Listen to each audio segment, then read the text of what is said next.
know you see the hoodie. No, you see the hoodie. You know I gotta rep that Dio Brando. You already know. First of all, where's it this side? We body snatching. So I got the star on it. We body snatching, yes sir. I tried to show off the sweater, and then I think you can see the stand. You might be able to see here. It's somewhere on the side. This, but yeah, the world, baby. You gonna talk some JoJo? A little something like eeny, meeny, right from the beginning. Smoke a little pack, but the pack never timid. Church, but I'm seeing it. Curse when I'm winning. She need a new back. When it's back, I'ma bend it. Slap up some guinea. Ask me to hit it. Watch a nigga black slipper yak, I'ma quit it. Swerving the Benzie. Perfume is Fendi. Bobbin' move fast, real fast like I'm Ricky. Yeah, cause I'm pretty. Came from the dirt. Shovel up a nigga can't handle the work. Ooh, y'all, swing with it first. Young white girl like I remember that. I hope everyone is well. I put some things on Twitter today, kind of speaking about some JoJo stuff. I kind of ranked like my favorite parts. I ranked my favorite JoJos, like the main characters, and then the main villains. I did add all the Pillarmen minus Santana. I don't care about Santana. I don't count him. He's a minor antagonist to me. So ACDC Wamu and Diego Brando from Steel Ball Run were all in there too.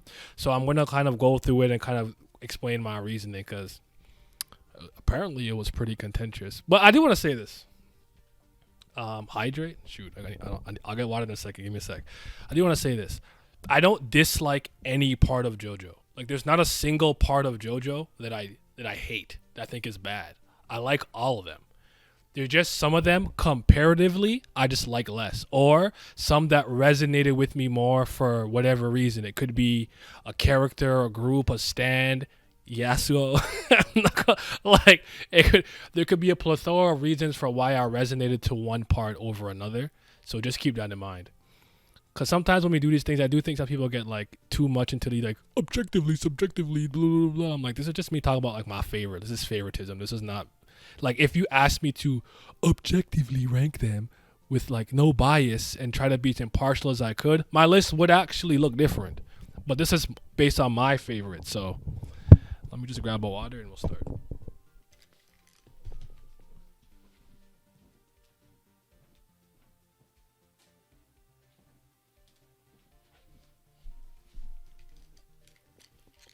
Okay.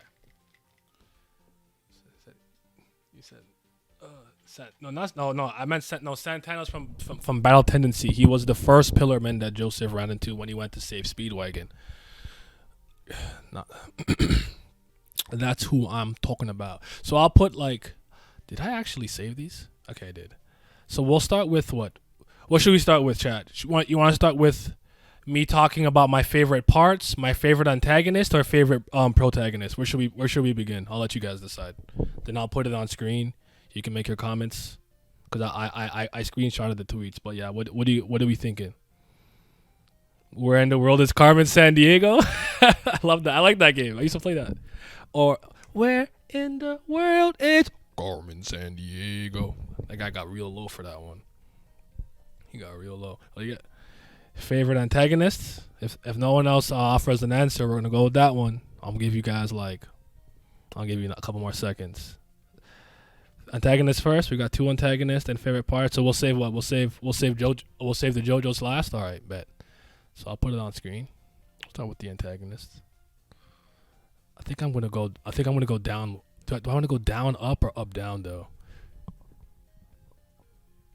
I think it's this one, right? Okay, here we go. So my favorite antagonist, and I said I put here main antagonist. I put Pillarmen plus Diego. So there's 10 in total that I have here, right? So Funny Valentine is my favorite JoJo antagonist. Dio. I don't separate part 1 and 2 Dio. They're one character that you see, in different parts. And even though he gets a lot more characterization, they flesh him out, and he's a lot more like philosophical. And through part 6, with his conversation with Pucci, we learn a lot more about like what he's been thinking about when he was underwater. I don't separate them though. I see people be like, oh, I like part 2 or part 3 Dio more than part 1 Dio, or I don't do that. I like Dio, okay? Yoshikage Kira.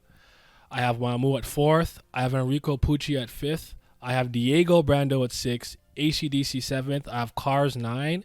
I have Diavolo. Wait, sorry, Cars 8. Diavolo at 9. And I have Toru / The Wonder Review last. So maybe, I don't know if I'll make this smaller for a little bit. It's kind of ugly though. I don't want it on the screen. I'll just drag it as I need it. But all right. Or as Simi calls him, the napkin fetishist. Yeah. If you know, maybe what I'll do is I'll drop the tweet in the chat just so you guys have a reference point. If anything, that'll probably help out a lot. Then I'll talk about everything. Because one thing I want to give Araki credit for is I really think he tries, and I find that his attempts are admirable, even if I think he misses the mark. There's something about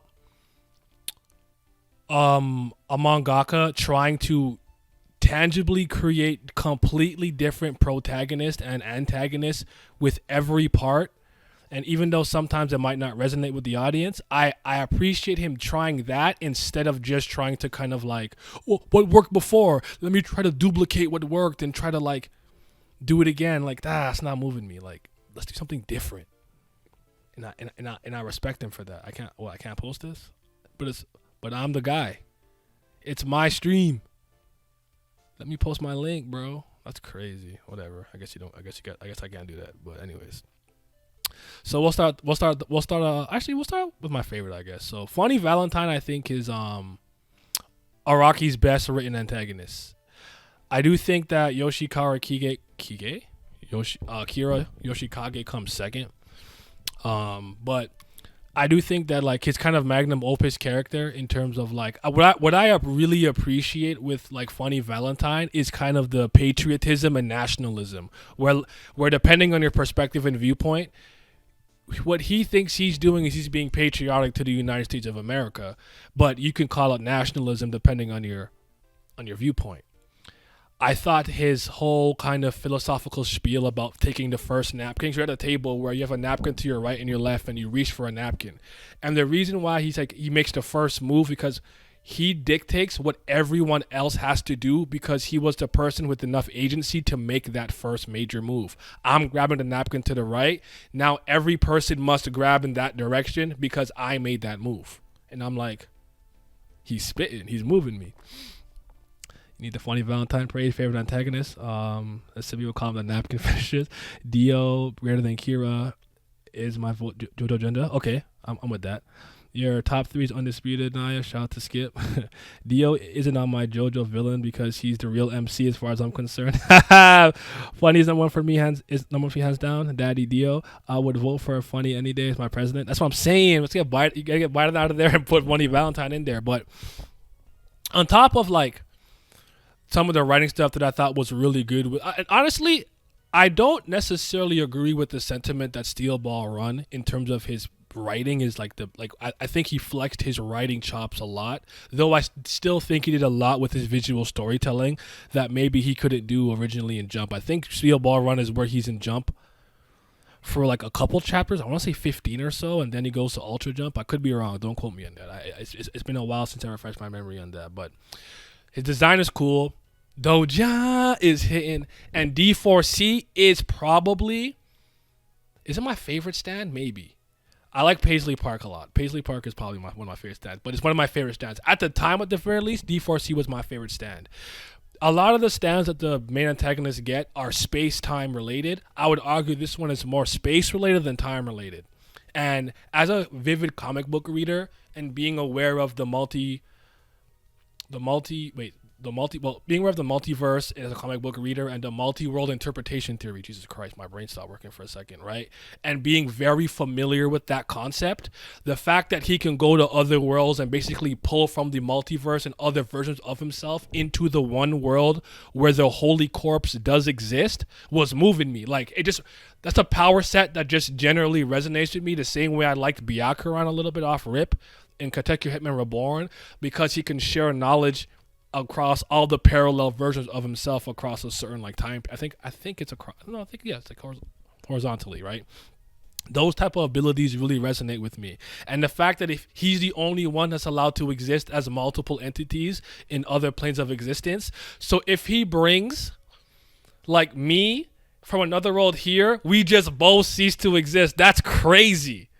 Then you add on the whole when Lucy Steele is turning into the Holy Corpse, and he has Love Train. Then he has that dimensional barrier, and the only reason Gyro and Johnny were able to get past it was because of the perfect golden rotation in conjunction with the horse. But Johnny did jump. He hit that hit that pose, and then Act 4 came out, Chimney, and he went crazy. So yeah, he has my favorite stand, favorite power. And I just think that in terms of like Araki's kind of just from a purist storytelling and writing standpoint, I think Funny Valentine is the best. That sounds about right. Also, Who Shot Johnny Joestar and the whole stuff where he was bringing multiple versions of the people in the world and trying to like trick everybody into thinking what happened. I think that was a pretty interesting way to introduce his powers. The only issue I would argue with that is it kind of seemed like what his ability was to do was to almost bring in the other parallel world into the current existing universe, not necessarily pluck and pull specific things, but I don't think it's that big a deal. It's some small nitpick, but it might be a point of view thing. D4C Love Train, Fate was truly his ally. Yeah. And the fact that he was doing this for America, like, some people think he was like power hungry and stuff, but it came across to me that he just wanted to protect his country by making sure all misfortune is directed away from all the states in America, so this country is good and flourishes. To the point that if you think about it, it's so interesting that no matter what version of Valentine he pulls and it comes into the main universe, if you will, they all are dedicated to the exact same goal and same task: to obtain the Holy Corpse, to direct misfortune away from the U.S. of A. And I think that's something you can't deny. You can't deny it. Now let's talk about Dio. Oh, I can pontificate about Dio all day. Dio, in terms of sheer enjoyment and just favoritism, I would put him above Funny Valentine. Technically speaking, if you want to like put that gun to my head, I don't think he's better written, but I don't really care because I do think he's evil charisma personified, and he's one of the few characters that I will call truly evil. Like Frieza and Dio and among some other characters are characters that I really think are just like chaotic evil from the jump. I know there's the line or some people think that Dio's upbringing with Dario Brando and the death of his mother and stuff like that is what shaped him to be evil, but I kind of agree with Speedwagon's take, because Speedwagon, Ogre Street legend, was like, no, I know the slums, and I know like a piece of shit when I seen one. That's a piece of shit that was born a piece of shit, and doesn't matter what happened in his life, he was gonna be a piece of shit. I agree with that. I really do. I don't think anything could have diverted Dio from becoming a vampire and a creature of the night and going down this dark path that he was gonna go on. But Dio was the draw for me. The reason that I got so far on JoJo's Bizarre Adventure in the first place is because of Dio. Dio is the thing that drew me into the series. Because I'm like, okay, let me try this series out, whatever. And the first thing the dudes he come out, he pose, he knees Danny in the face. Like, what is good with him? They just knee the dog? Why? I don't even like dogs. I don't care about animals, but why did he do it? Then Joe's like, I'm going to help you win. He's like, don't touch my shit. Listen, I'm here to become Ichiban #1. He's like, what is he on, bro? He's kissing this girl. He boxing him. I'm going to jam the finger in your eye. I'm like, what is wrong with this dude? Jesus Christ. Like, I had to see that at least to its conclusion. And you could argue part 1 Dio is very one note and one-dimensional, but I think that's by intention. I don't think there's an issue with that, because the contrast is Jonathan Joestar, who's kind of just pure good, right?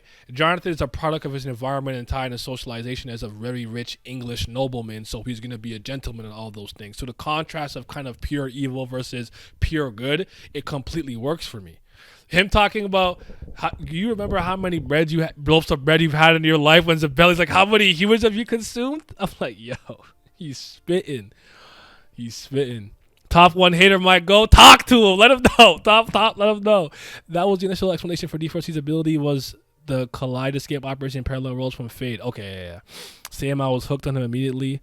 Dio fucked up an entire family for multiple generations. That's a dedicated hater right there. I appreciate that. And when you think about it too, the respect it extends because I think you could probably make the case maybe part 2 not so much, but I would still argue because of what happens to George Joestar and Lisa or Elizabeth Joestar having to go body that one Dio minion who was in like, I think he was in a military position if I remember correctly. I don't remember exactly off the top of my head. I think he was in a military position. Like Dio's influence is felt through every single part. Part 1, Part 2, obviously Part 3, Part 4 of the Arrows and Eniaba, and with Okayasu's father, the Bud mutating him into the Blob. Part 5 is Giorno, his son, through Jonathan's body. Part 6, Jotaro, and then I'm burning the book. Kabutobushi. Sorry, rhinoceros beetle moves me every time. Like, what? Why 4 rhinoceros beetles to go to heaven? Why? What's the reason? I don't get it. But Pucci kind of being like, I know we use the word Dio fanboy. I think it's a bit more than that, but just to kind of like use simple terms, like that's the reason. Like he's felt through every part. You can't deny his presence. Part 3 Dio, I think, is a great example of pretty much not showing your villain until the last arc or until it's time, but his presence is always felt. The evil that he emanates and the threat that he presents never goes away. There's moments where you just see him. He's like, Eniaba, what is the reason of life? She's like, yo, the meaning of life is to serve you, Dio. Like, bro, what? You just there? This is just doing philosophy. Like, it's just so awesome. But then he's sending very deadly stand users out with varying levels of motivations and loyalty to Dio to go take out the Joestars or the Stardust Crusaders, if you will. On top of like certain recounts of people with the flesh, blood and stuff talking about how terrifying and how much his evil charisma was speaking to their souls and everything. So even though Dio's not like boom in your face, kind of like part 1, I actually think the way that they save him, his presence is still ever felt. And then when it's his time in Dio's world, I do not think he disappoints in any capacity. I think it was through and through one of the most entertaining fights I've ever seen in my life. Like, when Joseph is like, get out, you can stop time, you can't, and he's like, whatever. Yada. He starts walking forward. He's like, oh, you're approaching me. He's like, can't beat your ass if I don't get close. I'm like, yo, this about to be the battle of the 2 Ross niggas on both sides of the fence. So Dio's great. You can't go on with Dio. And the world is one of the world. Viri monkey nandayo hinjaku. I could just yell out Dio onomatopoeia all day, brother, but let me stop before I keep going. Kira, I have a tremendous amount of respect for from a writing standpoint, and the way that, like, it's like, remember how I kind of preface with, like, Araki's his willingness to just try something very different with all of his antagonists. It moves me, even if sometimes I don't think he necessarily hits the mark. I did not know how you could follow up Dio Brando. Dio. Twice, 2 times. I'm like, how do you follow up Dio? So we go to a small, quaint town, Moriojo, a fictional town in Japan. I don't think it's a real place, if I remember correctly. With a serial killer who's the first villain that we have come across who does not have world domination aspirations. He's just trying to live, do his job, and murder some bitches in the side and keep their hand in his pocket. Like, this is so, what? Like, he's just a cold, calculated serial killer with a weird hand fetish. He really does not want smoke. He wants to stay under the radar. He does not want to rule the town or rule the world to the point where it's like, if you kind of just left him alone, hey, bear with me for a second. It's gonna sound fucked up, but bear with me for a second. If you just left him alone, right? All he would have done is just kind of like murdered a couple more women until he like died, right? Like, he wouldn't have tried to like take the world over or something like that, like the Pillarman tried or Dio tried. It's like, all things considered comparatively, that's on a smaller scale. But obviously still stop him, throw him in jail. That's not cool. Killer Queen is one of the coolest stands. I think the ability is really dope. Again, I like his contrast with Josuke's ability to heal other people, not himself, but other people, and restore things to its original state. and it's kind of like the antithesis to what he's a great foil to what Kira is, where his ability helps him do what he wants to do, is completely erase all evidence of the misdoings and wrongdoings that he's doing. That's not doing a lot, but you get the point. I like the tie. I like his style. He's got the kind of salaryman look. I like how he. Shout out Aya, rest in peace, Cinderella. But like the way that he just snatches that other dude's body to go live his life to get away too. Chef's kiss. Just a brilliant move. Bites the dust. Very cool. Reset kind of time distortion ability that I really like. But sheer hot to attack. Sheer hot to attack Jack Tenwanai. Okay? No weaknesses. That moment where he's fighting with Koichi and Jotaro gets back up and like tries to fight him, and after he cuts his hand off, like Jesus Christ, Kira was shifty, bro. He was shifty. I just think it was really cool. By the way, Persona 4, y'all not slick. I'ma say it. Persona 4 copied Atlas copied Araki's homework. Personas are running like stands. Takes place in a small town with a serial killer. With a dachi? I wonder whose homework Atlas copied. I'm going to leave it at that. Let's talk about Wamu, the best of the Pillarmen. I think this is not a controversial take. Most people I speak to have Wamu as the best of the Pillarmen. They have him the highest. Is that peeking out the corner? The reason that I like Wamu, there's actually one major moment that makes it like awesome. Sorry, I think my camera is kind of leaking out of this thingy. Like a little bit. Oh, I just did that. Cool. Great. That's just exactly what I wanted. Do this. And then let's bring this in a little bit. Am I stupid? I'm pressing the wrong button. Okay, that's a little better, I think. I won't think which one's the camera. Anyways, whatever. Wamu, the greatest Pillarman? Yeah, Wamu, right? Wamu. The reason that I like Wamu, well, Wamu is the best because Wamu and AC/DC are better to me than Cars because of something Joseph says. I'll go into it a bit more with AC/DC after, but I think he looks the best, has the best design, he's the coolest.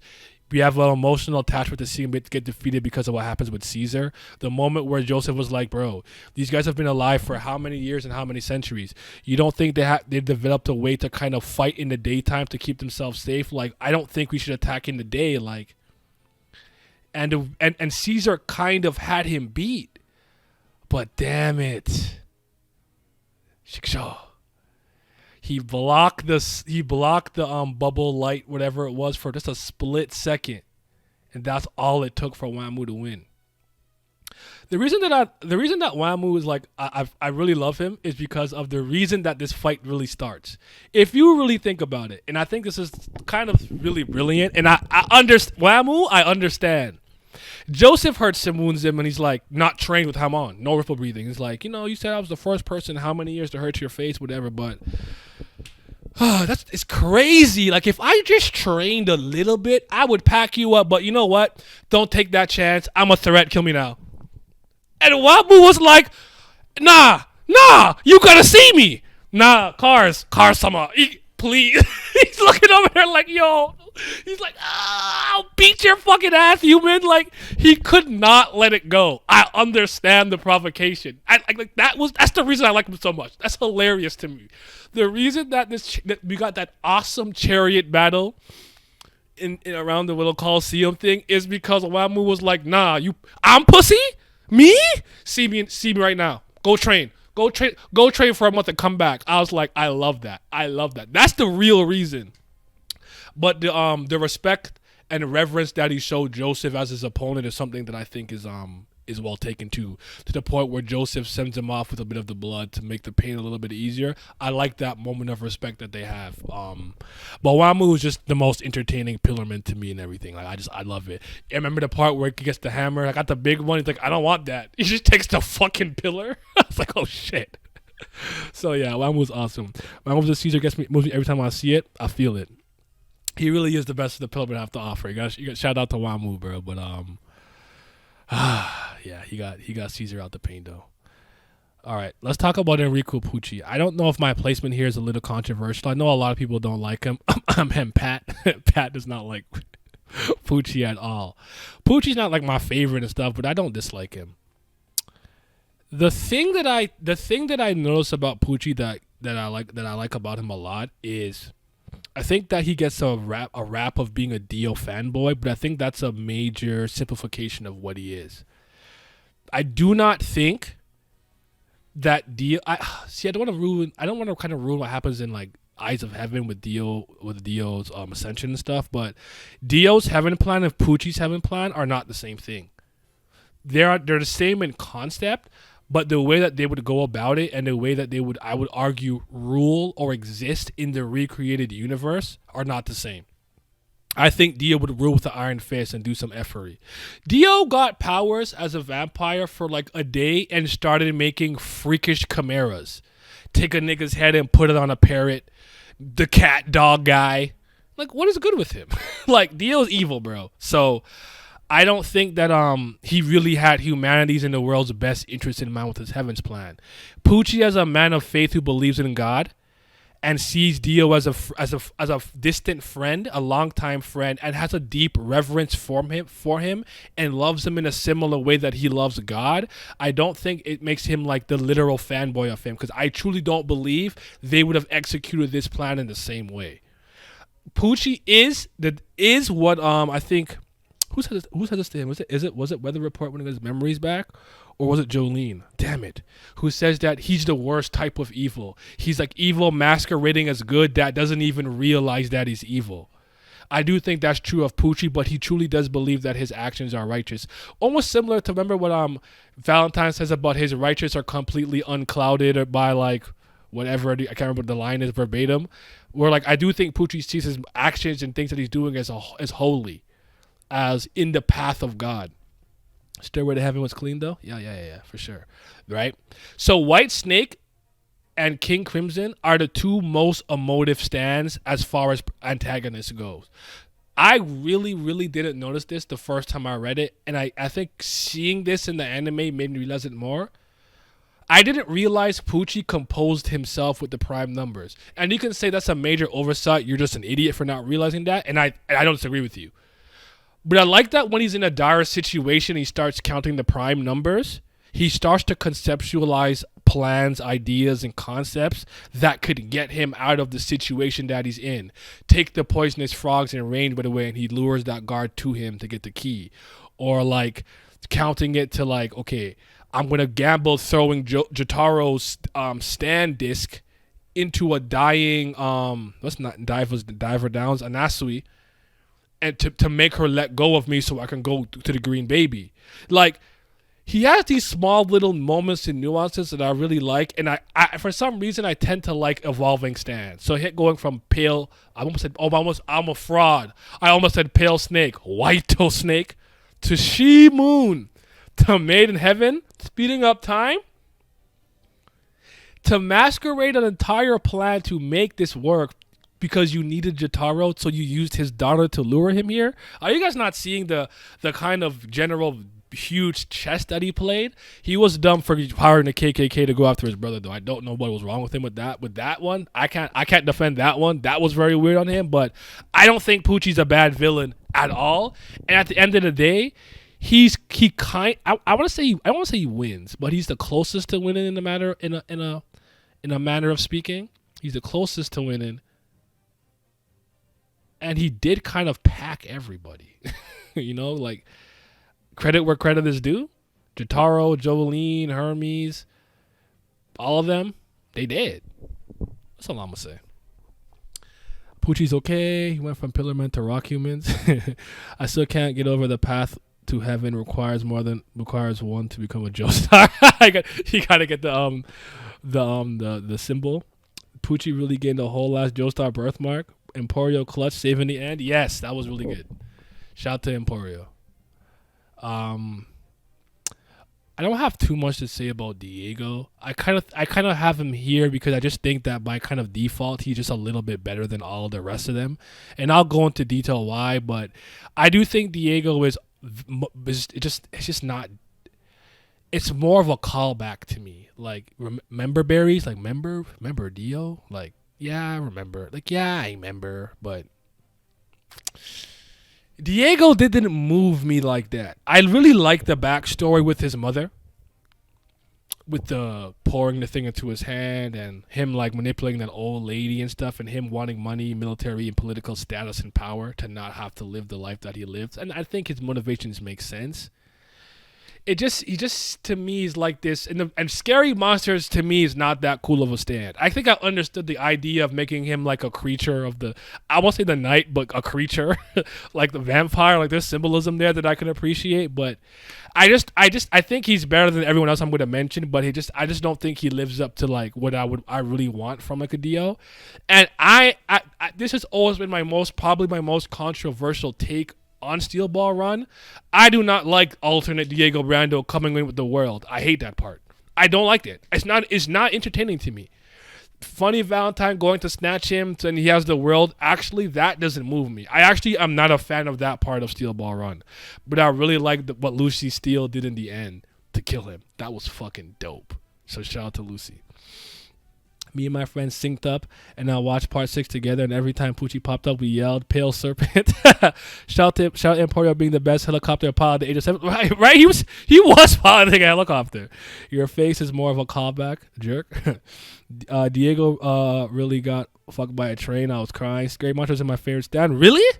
That's interesting to me. I don't think Scary Monster like stings. I guess maybe I'm looking at it in comparison to the world, where I'm like, Scary Monsters in the world, like, nigga, I'm not trying to be a dinosaur. What's up, Miles? Hello. We talking about my list? Yeah, I just had I'm not gonna lie, I did quite a few things about Part 5 today, where like even Part 5, a lot of things has changed for me. Well, okay. Oh, okay. Did you want? And even I read a bit of Part 8 today. Hey, let's go. I'm not. I will say, Gappy's actually kind of fucking hilarious. I was rolling when this dude said, "Hey, look over there, real quick," and he started kicking his ass. Did you get to the part where he's in the hospital room with Yasuya or no? Yeah, I think I'm literally at the part where he's dealing with the can't really see well girl. Oh, with Daya. Okay. Yeah, that's where I'm with at. California King Bed. Okay, so you saw the part where he's hugging her. It's like, it's poking me. You're like, yeah. Oh, yeah. Said you're real for that. You're real for that. I just came from rereading Kubera season 1. Damn, I gotta reread that honestly. Miles was good. This one's good. They're saying, Miles, how do you feel about Softo and Duetto? Is what they're asking you. It's cool. I mean, it's kind of like broken. Anything that can like kind of hit like metaphysical concepts is like kind of insane. Yeah. Like he got rid of friction. I was like, oh, he's like this. He's like that. But I'm interested to see more. You'll see more. I'll try to when I get to part 8 stuff. I'll just like plug your ears for a second. Yeah. I'll tell you when it's safe. But we'll get to my favorite part. We're talking about my favorite antagonist right now.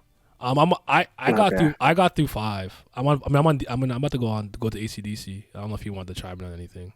Okay. Nah, I'm just you got all this. I just got a few good things to say about Part 5 and Diablo. Actually, that's all I'm here for. Okay, so but Diego's cool. I like him. But so AC/DC I like because of like one scene. Like there's one scene that puts him over cars for me, right? And I'll get into the second part what I was talking about with Mamu earlier.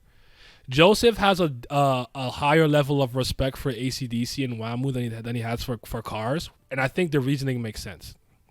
It's because there's something about them that he can that he finds like somewhat noble or like admirable, and like Wamu was an honorable combatant or athlete, warrior, whatever it is you want to call it, to the point where Joseph really is the cheat, if anything, right? He's the one cheating.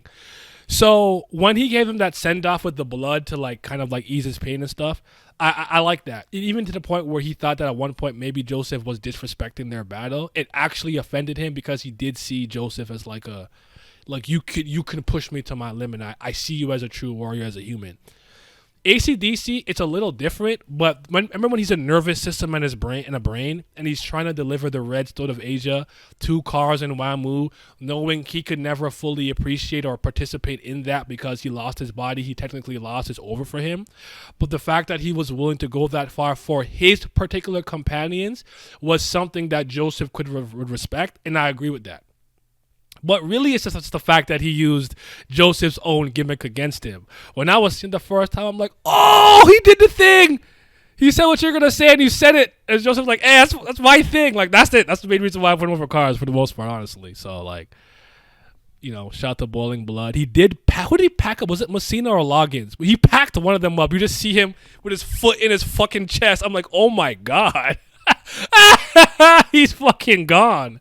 That was good though. I like that part. And then I like the Sun Tzu part too, where it's like, you may have read Sun Tzu. I met Sun Tzu. I'm like, that's a fucking flex. Gappy the only JoJo with 4 balls.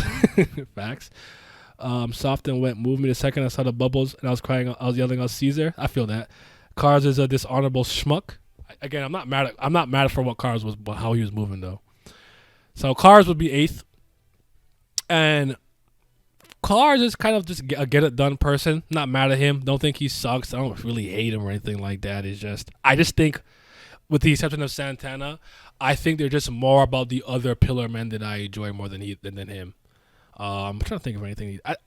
There's just one moment where I think he like saves a dog and like saves a flower. So it's almost like he has this like natural respect for maybe creatures of the earth and plants of the earth.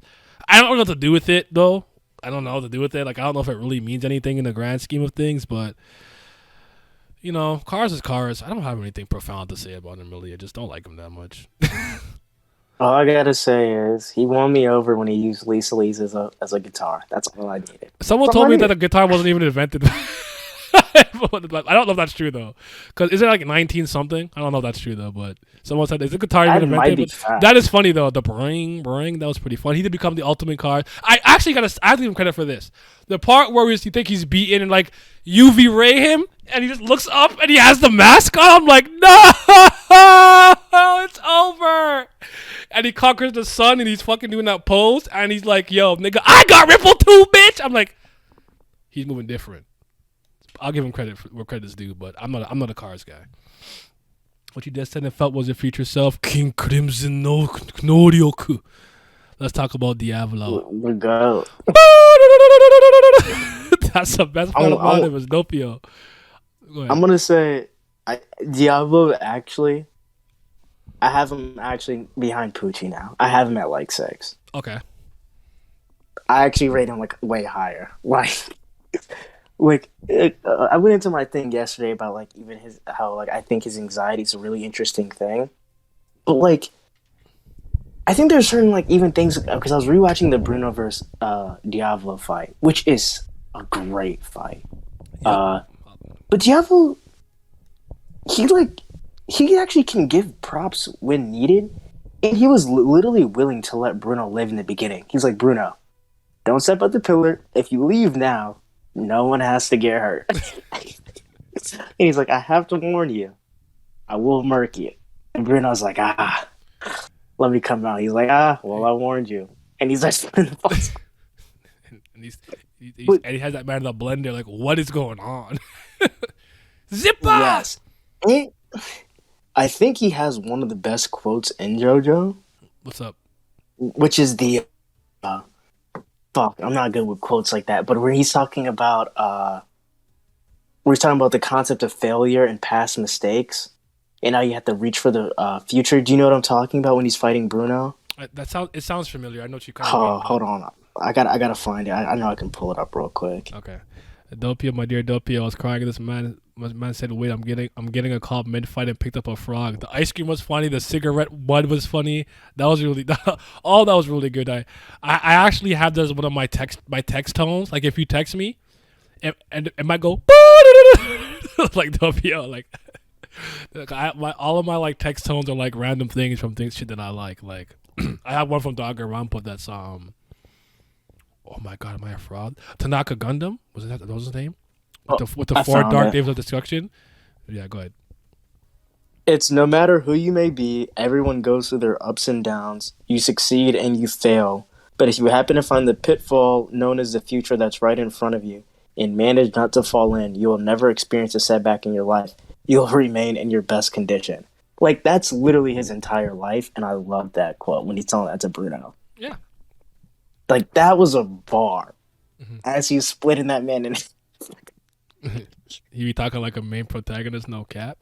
Oh man, I think and just even the fight yeah, with Risotto, it's just he got Utopia. Risotto got robbed, bro. I don't care. No one tells me he won. I agree.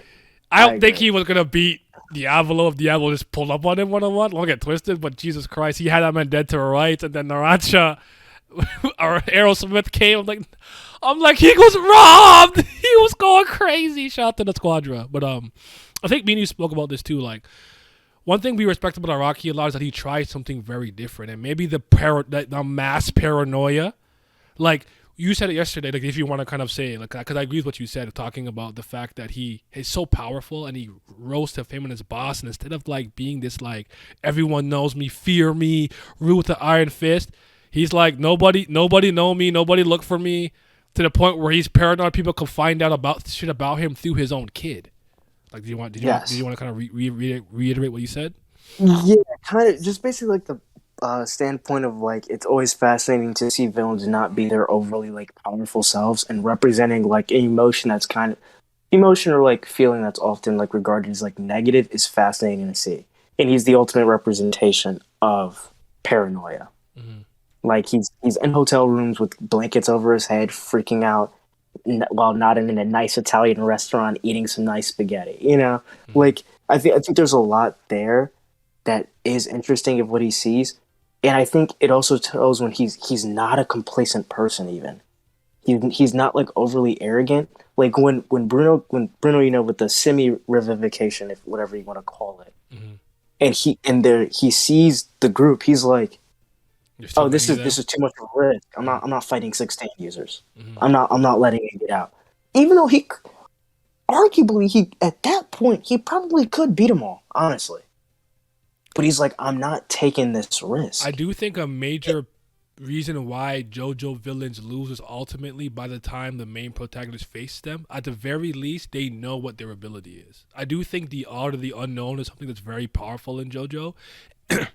Diavolo and Jotaro and Dio are a type of characters. If you don't even know what they're doing, you don't stand a chance, bro. You have, because one thing you could always say about Jotaro later on, because he's kind of known as the strongest stand user for a while, is most people know he can time stop. And even though his is shorter than Dio, I think it's like 2 seconds originally, and it's still very impressive. He still does a lot with it. I know at one point he didn't do it for like 10 years. You know, though. And maybe there's something you can do about that. Because Jotaro probably put the magnets on his hand from his wallet or whatever because of what Joseph said to him. I do think that fight goes a lot differently if he has no idea. Polnareff kind of doing like the blood thing with the skip with like the droplets, I do think kind of helped a lot. But sorry, anyway, keep going. And then look, even like the one quote Lost just put in the chat when he's like, "This was a test to see if I can defeat my past self." As he was walking up the stairs to Polnareff, like, yeah, but really. Like, he does seem like, kind of like, as they said, like a little bit of a protagonist himself. Like he beat the game, and he's like, I can't let anybody beat my top score type shit. Like, I gotta keep it going. And I beat so my just game, but I beat it in 10 hours. Can I beat it in 6? Yes, and it kind of goes into like even the part 5 thing. This is where I think this might be a hot take. I think Part 5 has the best stand battles. No, I don't disagree with that. I think they have the best fights, and I think Bruno overall probably has like the best fights out of any like if you have to look at one character and look at all their fights and say that who has the best on average.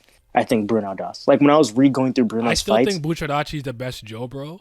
As much as I love Gyro, I still think it's Bucciarati a little, but just by a smidge. At this point, it's a toss-up. I think I would have said Gyro for sure. Everyone that says Gyro, you're not gonna upset me in any capacity. I'm just gonna hype him up with you because I love Gyro, but I actually do like. I do have Bruno. As far as Joe Bros go, Bruno's my favorite one. I literally like. I just noticed the small things he did where I used to say Jolene is the best like stand master users like I've seen, especially out of the JoJos. Mm-hmm. I think Bruno's equal to her. I think Bruno's mastery of Zipper Man was insane. Zipper Man? Is it Zipper? Fuck, am I tripping? Sticky fingers!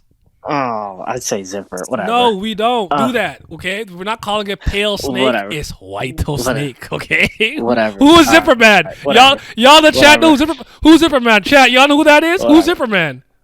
Whatever. Anyway, Bruno actively fights with Tistain. Actually, he be put on the pause with people, like when he was fighting Pesci and Pesci what's and the Prosciutto. that. His positioning when he fights is phenomenal. It's like a very small detail, but his positioning when he fights is really good. Like there's like the one combo with them where he's punching Prosciutto and then he gets on the ground and then zips his face open and let the fist go through, or when he like kind of puts his like Stan's arm over his arm when he fights.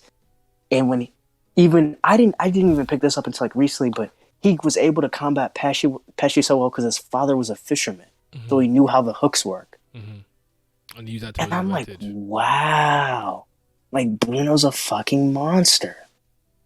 He And is. with all that knowledge, we saw what he did against King Crimson.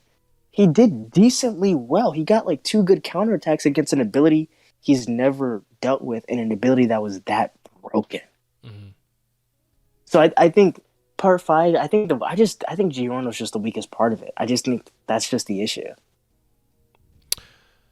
But I think Yeah, the fights are great. I love Bruno think- and I love Diablo. I think I And agree the with ending. The ending is kind of, whatever. But I really do. I think Diablo's a little underrated. I actually have him. I think he's better than. At this point, I definitely have him above Cars, AC/DC, and Diego and I can't put him above Who's the other Diego. You think of I have him Pucci? above Diego. No, not Pucci. Cars, What's the other? Wamu, ACDC, Dio, Not Wamu, Kira, Valentine. Maybe it was just ACD. Maybe it's just ACDC Cars and Diego. Yeah, Drake dreamed But- hard, and he was basically dead for a while. Bruno might be my favorite Joe Bro. Sticky Fingers goes crazy. I know that was never really that debatable for me. Like Gyro really took the reign for a bit, but when I kind of came back, I'm like, no, Bruno really like Bucciarati is the one, and he's someone I used to use a lot in the old All Star battle. I'm gonna have to pick him up again in this one, but it just some changes to him I wasn't too particularly fond of. The man unzipped his heart to get the W. That's a real goat. Yeah, when he tells Pesci that like at one point he saw like a great resolve from him, but then he like turned into a piece of shit. He just packs him. And even then, I said, "Yo, he's the one, bro. He's the one." By the way, Mister died, and on that train. Okay, no one tells me. That nigga emptied the chamber in his fucking head. He died. Don't disrespect the great. I love the Grateful Dead. That's one of my favorite stands. I could like when he used the aging on himself to get the 1-up. You understand how big I popped the first. I said, "Oh, you caught him. He's fucking dead. Point blank. Don't you get up." Fuck Mister for living that shit, bro. That's disrespectful. That plan was so fucking goated, But a bro. few that should have died, yeah. But the problem with Diablo for me is ultimately when it's his time to be showcased and like have like I give credit at the beginning when we don't really know his ability. What he did against Bruno was really cool, but when it's time to see him, Silver Chariot Requiem goes crazy. Then he's not even in his own body. That stupid shit with the orb and the shadow and the sun little thing is just. It was just whack. Like when it was really time for him to do his thing, you didn't even get the kind of proper showcase I would have liked to see from Diablo. For me personally, and I think ultimately because of the ending of Part 5, it just fizzles out and it ends with a whimper and not a bang, and it just stains the entire part. Because I'll speak for myself with this part personally. The ending is the most important part of a narrative for me. You can invalidate the entire journey with a really bad conclusion. I'm better at enjoying the journey now and not invalidating the whole thing just because the ending is bad. But it is still the most important part of the story for me. To the point, there's some stories that maybe the beginning in that regard. Some stories the beginning, and maybe some parts in the middle weren't the greatest. But if it kind of ends really strong, it actually will probably affect my mark overall on the score. So that's just a personal thing. But that's why Diablo kind of fizzles off for me. Go ahead. I was gonna say, I think I agree in the concept. Like, I think it's important, and it definitely will change how like I rate it overall. But I think maybe since I've just seen so many times in different mediums, most endings just aren't good. I just don't put too much stock in it anymore at this point. Like, I don't care. Like, if it's good, I'm just happy. If it's not, it's like well expected type thing. So like, Maybe that's the for me, the you're journey is really you're not the interesting. first person to tell me that, and I think that's maybe the difference. I could name you a tons of stories that I love that ended like as a masterpiece. I'm not Hmm. saying you're not wrong, like majority, but there's so many stories that I love that end well, personally, for me. Yeah, for sure. And that to me, I think that's just more pleasant because at least for me, like even if like this ending is bad, to me it doesn't invalidate the amount of enjoyment that I had, depending maybe every week for let's say 5 years of reading it, or maybe of reading certain books for over like that enjoyment in the things that I saw the characters I came to grow with will always be there.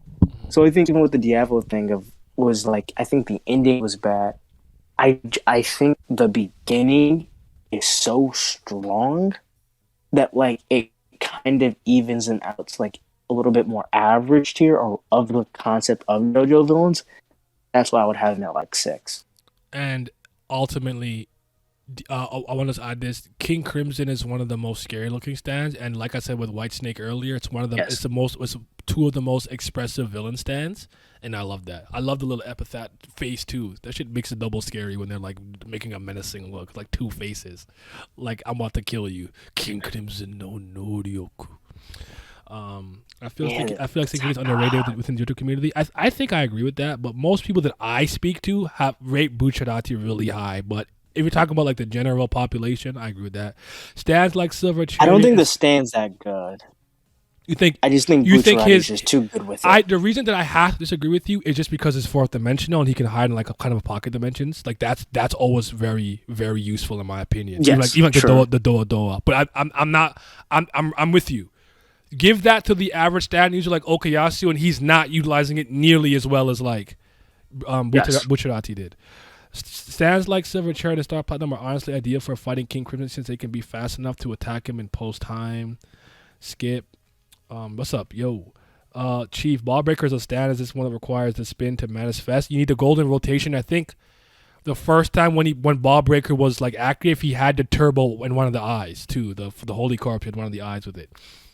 If it's a spin, it's not Gyro's own stand. It's just spin energy. That's how strong the spin is. Okuyasu can't even utilize his own stand to the fullest. Yeah, but I actually like that concept of someone with a really broken ability, but because he's a moron, he'll never utilize it to its fullest extent. That's actually like a good. He introduced so many good concepts in part 4. But let me get to. I mean, Go ahead. I was gonna say that was the entire point with Pesci. Pesci like literally wasn't using his shit right because of his personality. And then once he got serious, he was going OD with it. Yeah. But yeah, I mean, I can't be here long, so I just came to say this. But I do have just one final question I have for you Go ahead. before I go. Go ahead. If Bruno and Jolene fought, who you got coming out on top? Oh, that's a good one. Because someone said something to me pretty recently, and I'm like, that's a really good point. Where I think abilities only matter with certain stand battles. At the end of the day, you have to kind of strategy scale. Someone made that point to me. I'm like, you're right. You got a tactic scale, right? So it's like who could actually use their ability and environment to the best of their ability to get the one up on them. So I guess the idea is, who do I think is more resourceful? Is it Jolene or is it Bruno?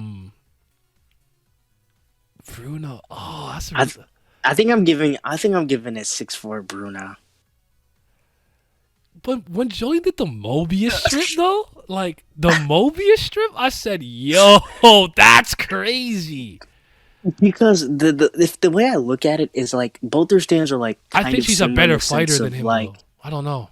I don't think I agree with that. No, I don't think I agree with that. But who do you really see fight in tandem with their stand really more than Jolene? I'm telling you, bro. Go back and look at some of these fights on I'm Part not. 5. Bruno I'm not. fights with his stand, My bro. point is, she's I'm she's telling sending you. out these lethal martial arts looking kicks, my boy. I think she's probably a I'm better telling you, hand-to-hand Bruno's combatant. doing the same thing. I'm telling you, Bruno's doing the same thing, Naya. I'm telling you. I can't decide. I'm telling you right now. I'm going with Jolene Remember bias because I when like her Bruno? more. Remember when Bruno's fighting Giorno and he was literally overlaying the sticky fingers like on his arm and literally outright fighting. And even the Pesci fight, I'm telling you, he was fighting with it. He was using kicks. He was doing low kicks. I think you're misunderstanding what I'm saying. I'm not saying he doesn't fight in tandem with it. I just think like let's say this had like a sparring match, like let's fight, and you know they were in the same weight class and stuff. I just think she's a better fighter based on what I've seen. I don't know because can you do me one favor? Because I'm about to do a reread of 1 to 5, so I'll get there when I get there. Maybe I'll agree with you. Just look at Vivanio Westwood fight, please. Look how crazy she was going. She was hitting these fucking stances. I'm like, bro, what? She's hitting these fucking kick overhead. The kick came so high. I'm like, my leg hurts. Can your body even bend that way? Like, she could fight, my nigga. No, she was going crazy in that section of the prison. I will admit. So, because I think it's one of those things. I think they're both equal in terms of stand mastery. Truly, I think both their stands operate relatively similarly. I do think that one's better. It's a 6-4 split. It's not great. It's not great. It's like it's so minimal. Yes, I think it's 6-4 Bruno. Like, because I think it's one of those things of mastery is the same. The versatility is relatively equal of being able to attach themselves to their stands and like separate into like multiple different areas or like go close combat. But I think Bruno has more experience fighting different stand users because of all the mafia stuff than Jolene does. Even though I do think Jolene's probably on it, like her growth rate's probably better and stuff like that. But I think that just edge of Bruno's just been in the game for so long. Mm-hmm. I think he would probably have an easier time dealing with her than her with him. So I think it's 6-4 Bruno. But I think they're really right there. Okay. He was born with this. Was he born with this stand, or did he get it when he got it when he joined Passione, right? I think he got it when he joined. Yeah. Wait. So what's your verdict? I'm rocking with Jolene for now. Jolene? I'll give you a better answer when I'm done my reread, but I'm gonna go with Jolene by a smidge for now. 50.1%, if you will. All right. So, but yeah. But all right, y'all. I'll catch everybody. I appreciate you stopping by.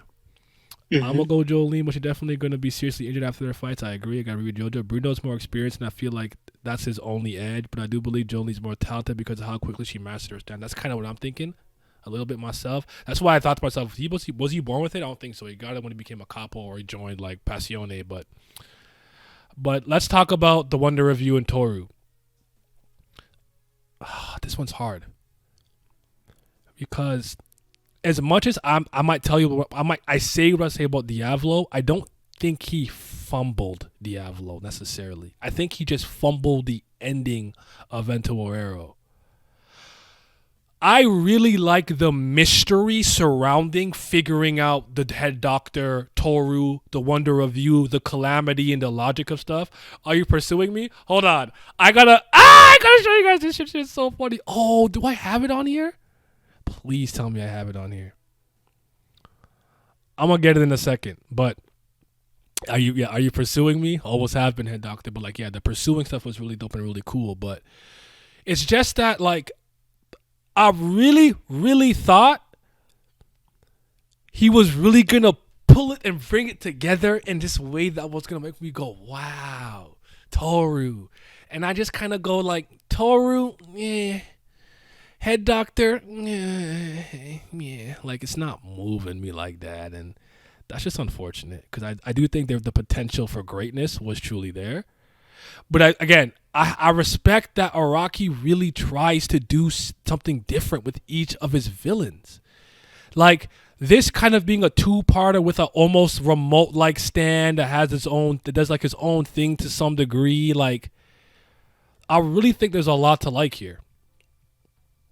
I don't know if it hits. Like, can I ask you guys your honest opinion on like Toru and the Wonder Review? Like, do you think that like it lives up to like the other legacy villains that Araki created?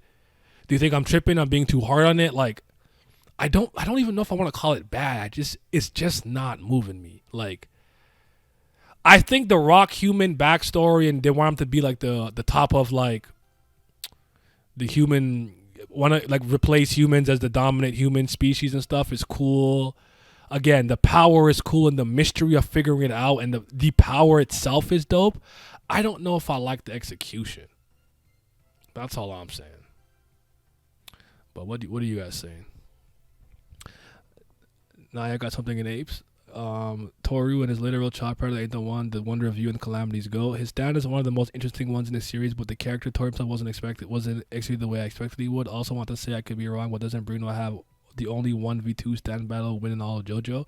I don't know, actually. That's a good question. But let me show you some of when I was reading this, rereading this, look what I found.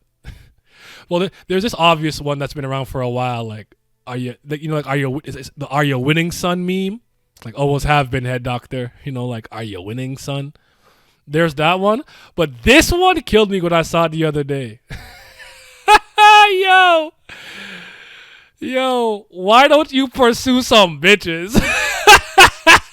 Yo, I'm about to go crazy with these why don't you pursue some bitches memes, bro. This shit made me laugh when I saw it in one of the comment sections under it, like the meme part. I saw this. Just why don't you pursue some bitches? I'm about to get a whole lot of mileage out of it. There is one more where he's in like a Supreme jacket or something, like like why don't you pursue some bitches, Josuke? In his hype beast gear. I thought it was funny. But you said you got something apes for me? What's an apes for me, bro? Let me look at apes. God, that was so funny.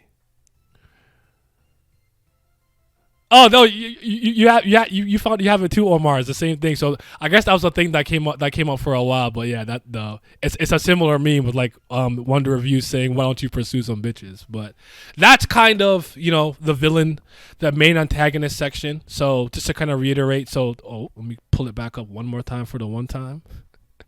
But yeah, expect me to use those a lot. Why don't you pursue some bitches? Funny Valentine, the patriotism, the napkin, all that stuff, for America was cool. Dio's just entertainment, evil charisma personified. Absolutely.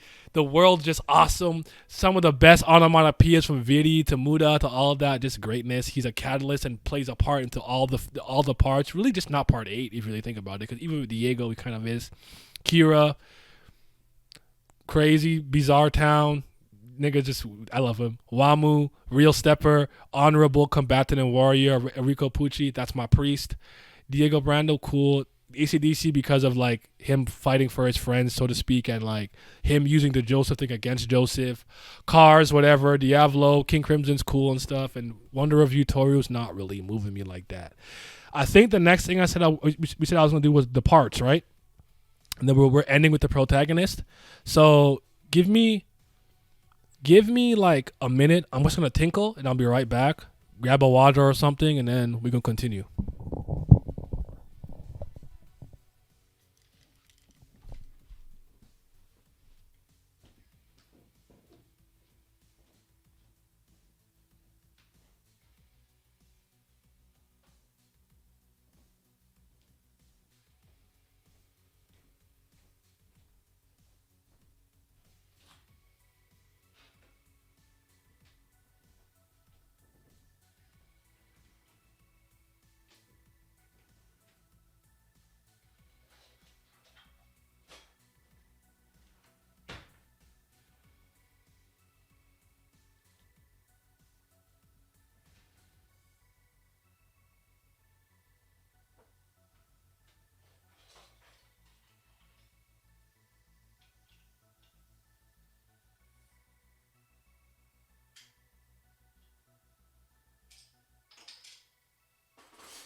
Okay, let's talk about the 8 parts of JoJo. So as you guys can see here, why did I put this hood up? I didn't try to put this. Oh, this looks ridiculous. like a moron. I gotta have my style and pose game right. For so I Diamond is Unbreakable being that low just doesn't seem right to me. But this is what it is. Again, I don't dislike any part of JoJo. I think they're all good and have varying reasons for being good. And some parts just but understand. If you force me to be like, Naya, what is your objectively best parts that are written, blah blah, I probably wouldn't do it like this. This is my favorites. Okay, so let's start with Stone Ocean. Jolene is arguably my favorite JoJo, my favorite lead. I think she's a really good blend of Joseph and Jotaro, the rawness and the kind of quick thinking ingenuity. And she has some of my favorite fights in this. I really don't understand. You guys understand how much I love that fight with Westwood with Vivanio, with the meteors coming down, and she was going crazy. And seeing in the anime was really good. Jailhouse Lock might be my favorite, it's my favorite arc in Part 6. In case you don't know that, I think most people really like Heavy Weather. I don't love Heavy Weather that much. It's one of my least favorite parts of Part 6, all things considered. But there's things about it that I really like. But Jailhouse Lock, just starting with her confused with all these markings, kind of like Memento or one of those movies where you got to piece it together. And the fact that Emporio is also under this stand battle against Mew Mew, I just thought it was so good, bro. Like, it's amazing. I don't know. I don't know what it is about it. But the fight with Vivanio is really good. I actually really like the Dochi and Gamana, I think it is, fight with that weird one that was like eating the bugs and stuff and got the frog brain after. I think part 6 is in a lot of ways the most inventive part. I think in a lot of ways part 3 is a prototype, but I think in part 6, because Araki had said he did everything he wanted to do and reached the pinnacle, I think he really tried to do different things with stands. I heard a criticism that people didn't like the fact that maybe some stands just didn't seem to suit the user. And I'm like, Naya is a heavyweighter non-believer. Down with the infidel, you traitor. I didn't say I don't like Weather Report, but Heavy Weather the arc is not moving me to that degree. Shit, what was I saying? Damn it. No. My train of thought. You ruined it. You ruined me. I said Jolene, Vivanio Westwood, Meteors. I totally forgot. Pucci is handing out stands to a lot of these people, so they're not even necessarily stand users naturally. So I actually thought, I found that anybody who actually probably had a original stand, their stands made sense and kind of suited their personality to some degree, like Stone Free and Kiss and stuff like that. So I'm not sure I agree with that criticism, but I do think he took the most liberties with some of the stands and things like that. He did definitely really try to dive into his creativity bag, and if you thought it was a little too nonsensical, even for JoJo, I could understand why you have those issues, but I didn't. And at the end of the day, as critical as I am, my experience and enjoyment is what I put first, and I had a blast in this prison and outside of it. So I don't know what else to tell people. Weather Report, my GOAT of the JoJo verse. I'm not mad at that. Weather Report's dope.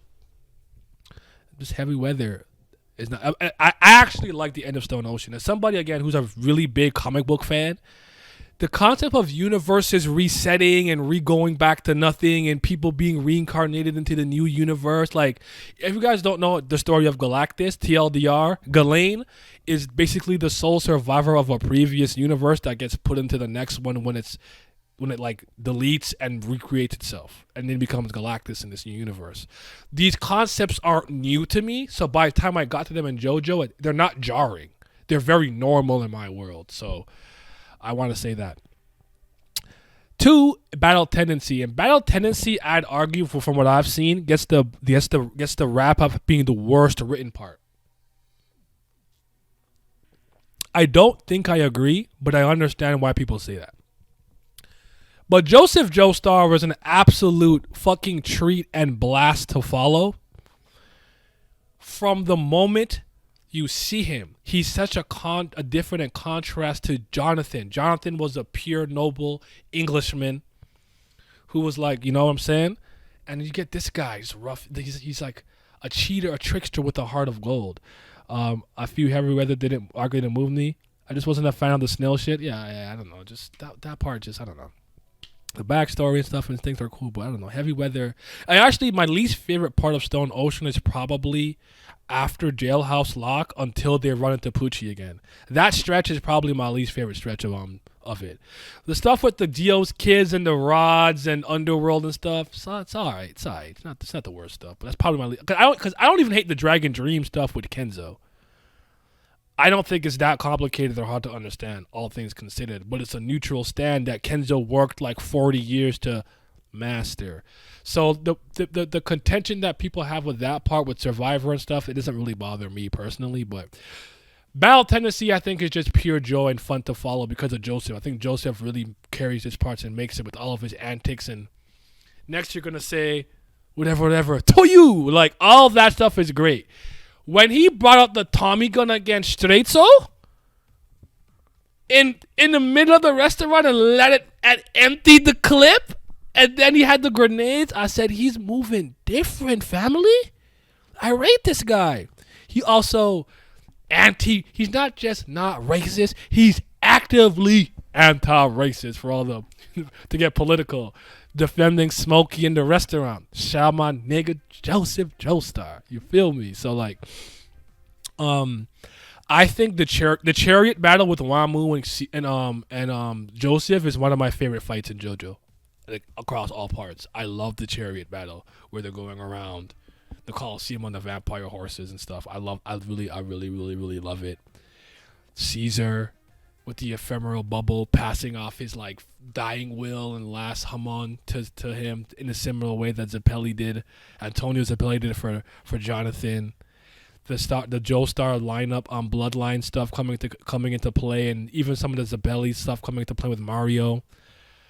Lisa being his mom, embodying the Dio minion that bodied George Joestar.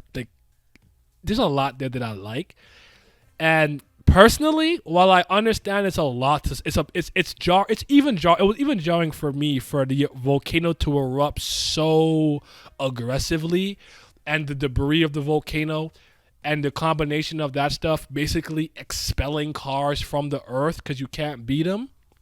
I get why it bothers so many people, but I guess the saving grace for me is ultimately they said that without the super stone of the red stone of Asia, you could not defeat the Pillarmen, so don't destroy it. And that decision to keep it is ultimately what saved them. His super Hamon and Joseph using that to stop it is ultimately what ruined cars. And him turning his mind off to like not deal with it, I think it's fine. I don't hate it the way other people do. But I'm not gonna act like it's some brilliant, most bestest thingest ever. Like, no. But I liked it. It didn't bother me personally. But if it did for you, I understand. Tommy Gun's still one of the coolest scenes in anime. Chariot Battle Golden, one of my favorite fights in anime of all time. Same. That's my least favorite fight. Wasn't one you spitting? Hey. He said, hey, part 2 apologist. Nice. Listen, I will defend part 2 with all my heart and soul. And I am a Hamon apologist too, okay? I like Sendo, the art of the mystics. I think stands are goated. I think spin is cool, but I can't do math, so the spin is useless to me. Can I get to Hamon, real? My breathing techniques are immaculate. I can power. I'm also Kryptonian. I could channel the power of the sun. But I don't know if I could channel the power of angles. I can't do math. Jojolion,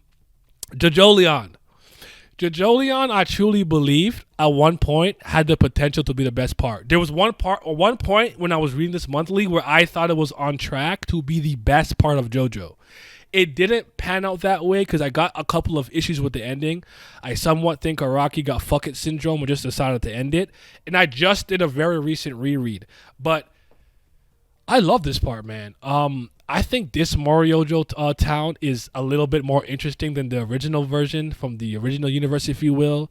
I think Gappy, Josefumi Kujo / Kira Yoshikage, whatever. I think I think he's so good.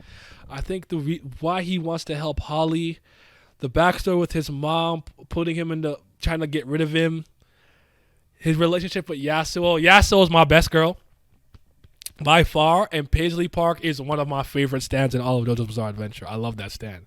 That stand is like the ultimate, craziest, dopest GPS ever and shit.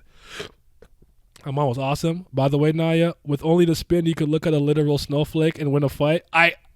But the question is, am I gonna see the angle? Do I understand the golden rotation? Like, if Gyro explained that shit to me, you'll just see steam come out my head. I'll just short circuit. But Zappelli's like across the water. I'm like, I get it. I can do that.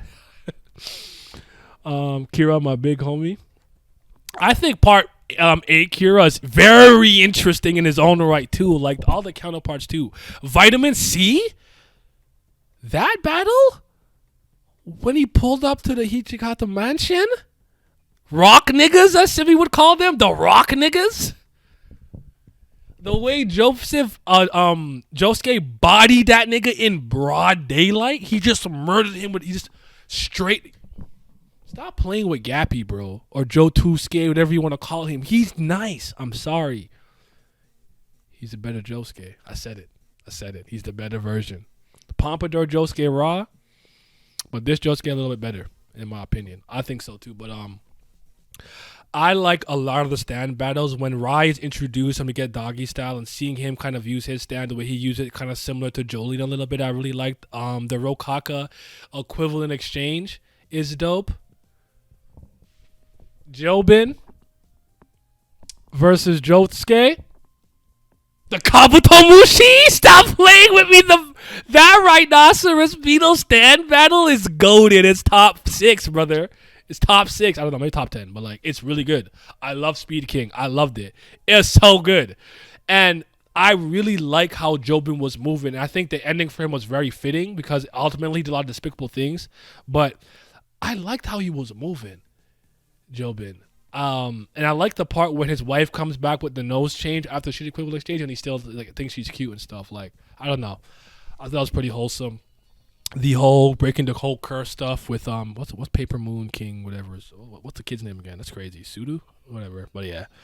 Jobin had quotables for sure. Vitamin C was rock niggas was kind of terrifying too though. Oblady, Oblada, and the little rock insects and everything, but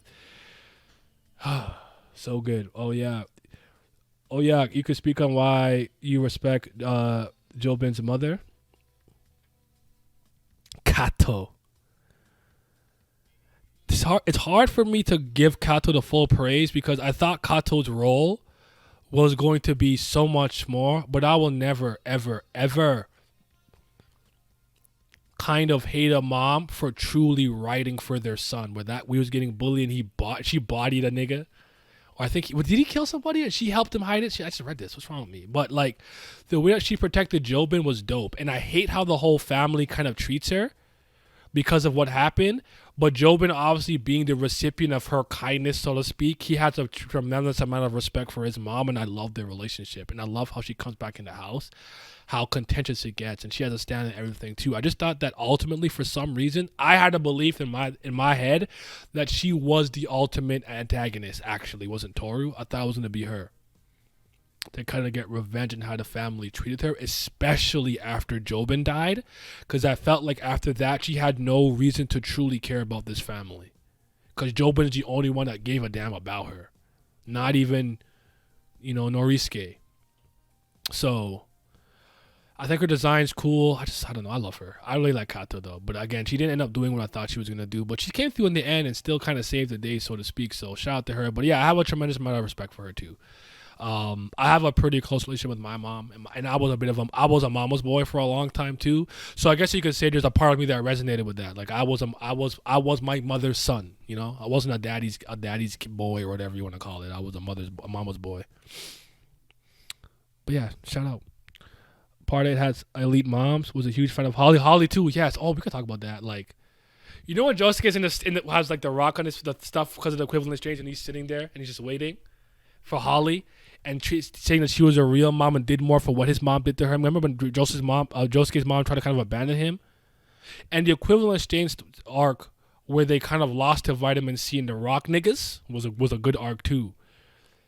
The combination of taking the bubbles but combining it with Jose Fumi Kujo's original ability was dope. And I don't know if you guys kind of noticed this. He's a bit of a mixture of 4 characters: Josuke, Kira, Okayasu.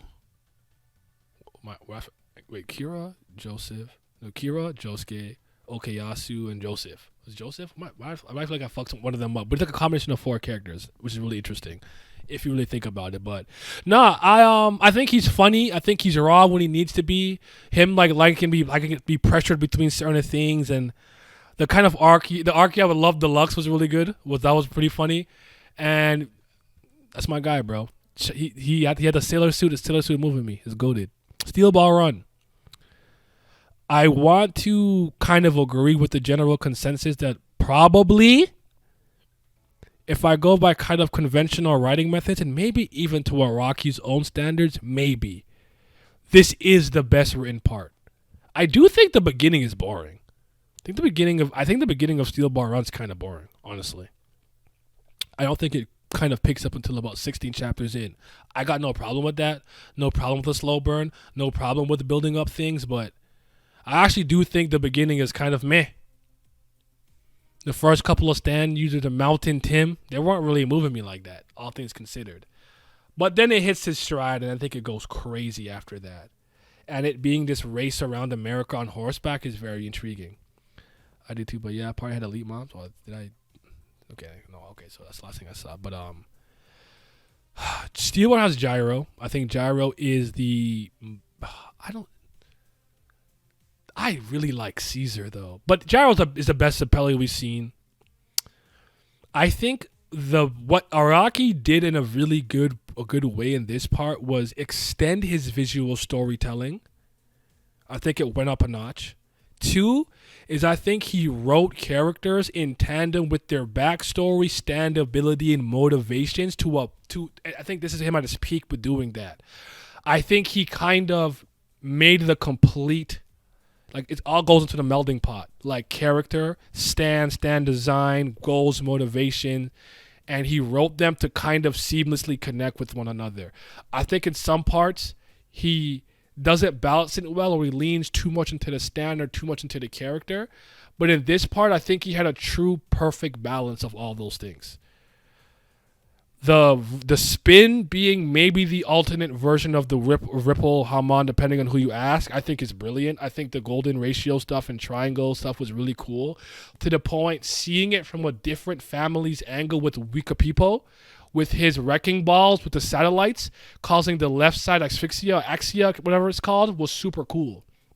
And seeing the different applications of the spin to soften your body, harden your body, to remove pain, to make you look old and wrinkly. And part 7 has Ringo Road again. Mandam. Welcome to the true man's world. Yo. That arc is so iconic. I went back and I'm like, I wonder if I would have enjoyed it as much as I did. Nope, this arc is still fucking fire. It's still fire. This arc is still incredible. Going back 6 seconds to challenge himself to truly win an honorable man-on-man 1-to-1 duel. And Johnny already having the resolve to kill that Gyro kind of lacked in a sense was really good. Diego's mom. Oh, Diego's mom's backstory was fucking elite. I love the part where she just goes and takes the food in the hand. Oh, that was such a good. No, that's a good backstory. Unfortunately, Diego and Scary Monster doesn't hit for me that much, but Diego's mom is super dope. Lucy was my girl too. She really stood on the business. She did. And I really like her relationship with Steven Steele. I think their relationship is really good because it's not romantic. He really did that because he respected that he saved her and got her out of a rut and protected her until he died and she was free to live her life. Because at the end of Jojolion, she talks about being married earlier, and she's older. She's in her 60s at that point when we meet Joseph Joestar of this universe. And with the Krakow Valet, I like that. That is beautiful to me because the whole world thought he was weird for trying to marry a 14-year-old, even in that time period, as a 50-year-old man. But their relationship to me, Steven Steele is kind of a man of integrity because even though everybody misunderstood him and saw him as a weirdo pervert for what he did, behind closed doors he didn't care because he understood what it was he was truly doing for Lucy Steele. And in tandem, she reciprocated that care by making sure he didn't die, getting the holy corpse, actually killing the alternate. Johnny fucking lost, eh? He lost the race and lost the fucking fight, the loser. Lucy Steele saved the day. Shout out to Lucy. I'm going to give Johnny his credit at some point. A lot of you know that he's my second least favorite Joestar or lead, but Lucy Steele was a real one. Hot Pants I didn't care too much for. I'm trying to think of Soundman was cool, or Sandman. Soundman was cool with him running on his running style and stuff and everything. I like Blackmore with his pit pat, walking on the rain. That was cool. I like that.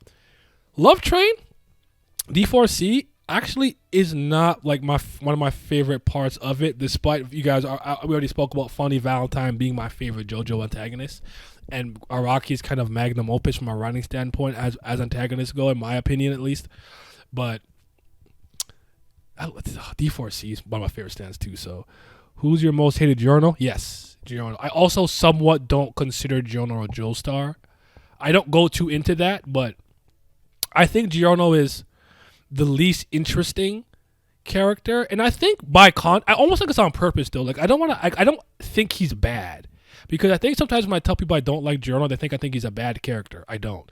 And when I tell you I don't like Johnny, they're like, oh, you think he's? I think Johnny Joestar is written brilliantly.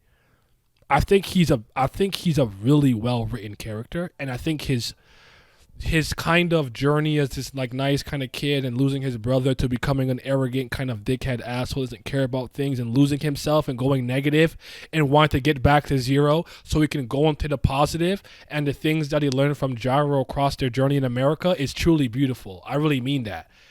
And his willingness to body people, I think, is kind of raw too. He just didn't resonate with me personally, but I'll get to that when I get to it. But Steel Run's good. I think Phantom Blood being fifth is probably one of my most contentious parts here. On any given day, if you ask me though, I might have Stardust Crusaders over Phantom Blood. I am a person who respects the beginning of all the franchises and series that he truly loves. People will say stuff like One Piece is not good. You can skip East Blue, it doesn't get good until this arc. Don't believe that. I heard this with Kingdom. Kingdom only gets good when you get to the Coalition arc. I don't believe that. I think Kingdom is good from chapter 1 with the reconquering of, is it Kin or whatever? With, you know what I'm talking about. The King's brother. He like rules it and they kind of take it from him. I think it's a really good arc. I think Phantom Blood really gets disrespected. I don't care if you have Phantom Blood as your least favorite part. That's fine.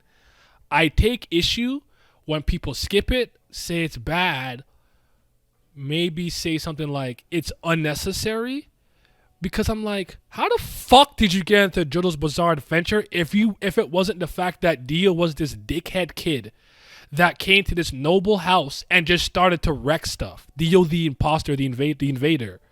Dio was my draw to this series. Phantom Blood is the catalyst for pretty much everything that happens after the fact. If you don't have Phantom Blood ranked highly, all I ask is that you don't omit or you don't discredit how vital it is to JoJo Bizarre Adventure, the experience. Dio, the battle of good versus evil, the Joestars versus Dio, which leads into part 3. Dio was the catalyst for many events and so many things that happened to this family.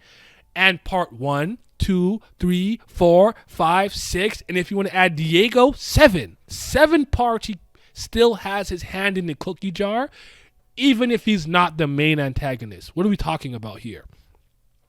Part 2, with the death of George Joestar, the second, because of his minion that killed him, and Lisa having to body that nigga in cold blood and go into hiding, and then Joseph inheriting the fact that he has to take down Dio because Dio took Jonathan Joestar's body. He killed Jonathan. He won. He killed him. He got his body. Part 4 with the arrows, Enibo, the distribution, killing Okuyasu's, not killing him, but I remember the mom died, but the flesh bud actually turning him into a mutant and he can't die, just weird immortal thing in the attic. Part 5, Giorno. Right? Part 6, Pucci. What are we talking about here? The Heavens Plan was Dio's idea. And you're going to sit to me and tell me part Phantom Blood is trash? I don't take that seriously, bro. I'm sorry, bro. I'm not taking that seriously. Let it out with your heart. Let it out hate your heart. You're gonna keep the vibe up. I'm gonna peep this. Yeah. I will. Actually, I'm gonna put this on YouTube, so you'll see this on YouTube. Dio versus Jonathan equal Giorno. That's all I need. Giorno's personality was flat in comparison to a supporting cast. I think it's by design though. I'll touch on that later. Johnny lost his legs trying to flex for some hoes. My goat though. Dio plus Jonathan equals Jesus. I am moved. Phantom Blood hooked me on the series. Gentleman gimmick was moving me. Exactly. I like the dad and the vampire stuff. It really gets too much backlash. I'm a Phantom Blood apologist, so am I. I wouldn't have continued JoJo Part 1 if it wasn't 5. Absolutely agree with that. Phantom Blood is what hooked me, exactly. And I'll never take it. It's the foundation pillar on which every other part is built up upon. And it has so many quotables, man.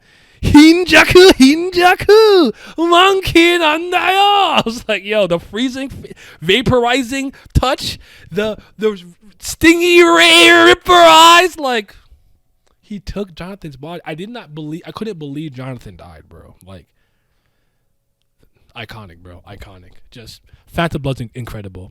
How many loaves of bread have you eaten in your life? Hamon. That battle with Dio versus... I actually really like the first time when Jonathan comes into the house after what happens to Reino. He's like, Dio! And Dio closes his book and he's like, address me by my name. And he finally... he goes and he gets hit, headbutts him. Convo. Shoryuken! Dio start crying. He pull out the knife. And then the stone mask. And also, my goat, one of the greatest of all time, Speedwagon-kun. I love Speedwagon. I didn't mention Thing before, but I really like Stroheim. I'm sorry, I'm not defending what he is, but Stroheim entertains me, bro. German side though, Sekai no Ichi. I like the German sides is the best, bro. I love Stroheim, but yeah, shout. I really like Jonathan Joestar. Dio literally is one of the things. Is the thing becoming bizarre? Facts. Dio walking up the walls in the Mansion of Fire is memorable too. Yes, and him cutting his own head off before the Hamon energy kills him is also really good. Let's get to 6 and to Stardust Crusaders though. Stardust Crusaders is a part that I think gets a lot of flack unnecessarily, but I actually want to admit that I was one of those people who thought that. I'll get into the Jotaro stuff when I can talk about it, but Jotaro was boring in part 3. I don't believe that anymore.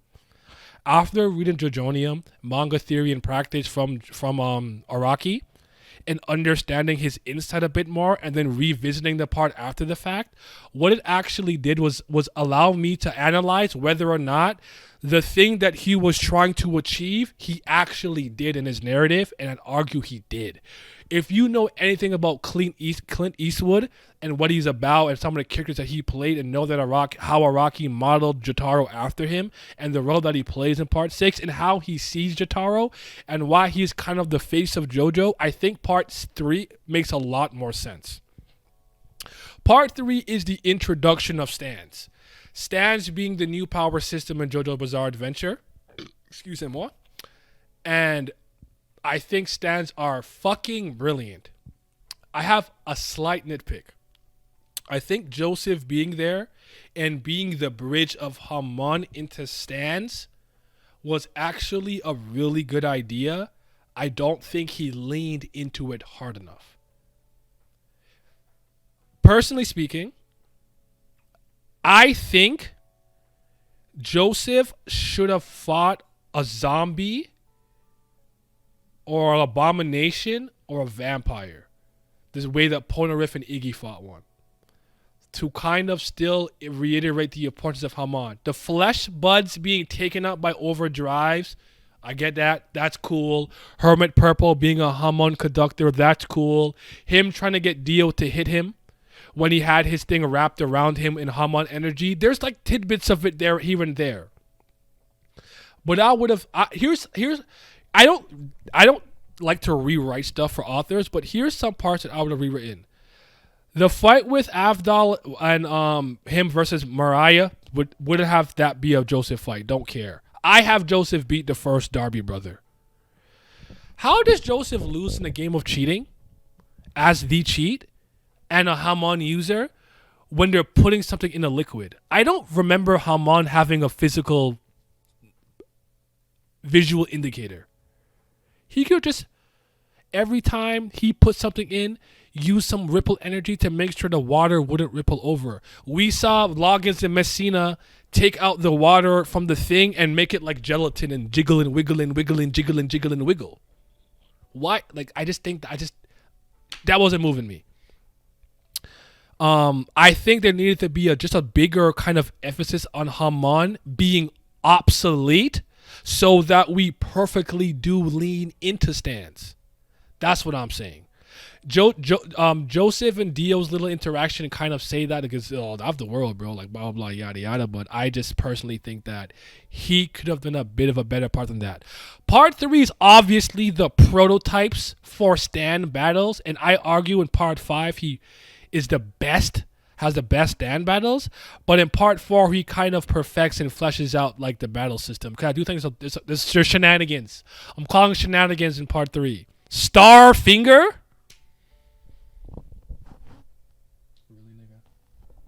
Really? No. I don't accept Starfinger. That's not real. Some of the stands just being a little bit wonky and not really being a balance of range and power and stuff. Anubis, all kind of certain things. I think they're all interesting in the duel. I like a lot of cool ones that I really like. But I do think he was obviously still playing around with the concept, so they just kind of are all over the place to some degree. But I still think he did a really solid job.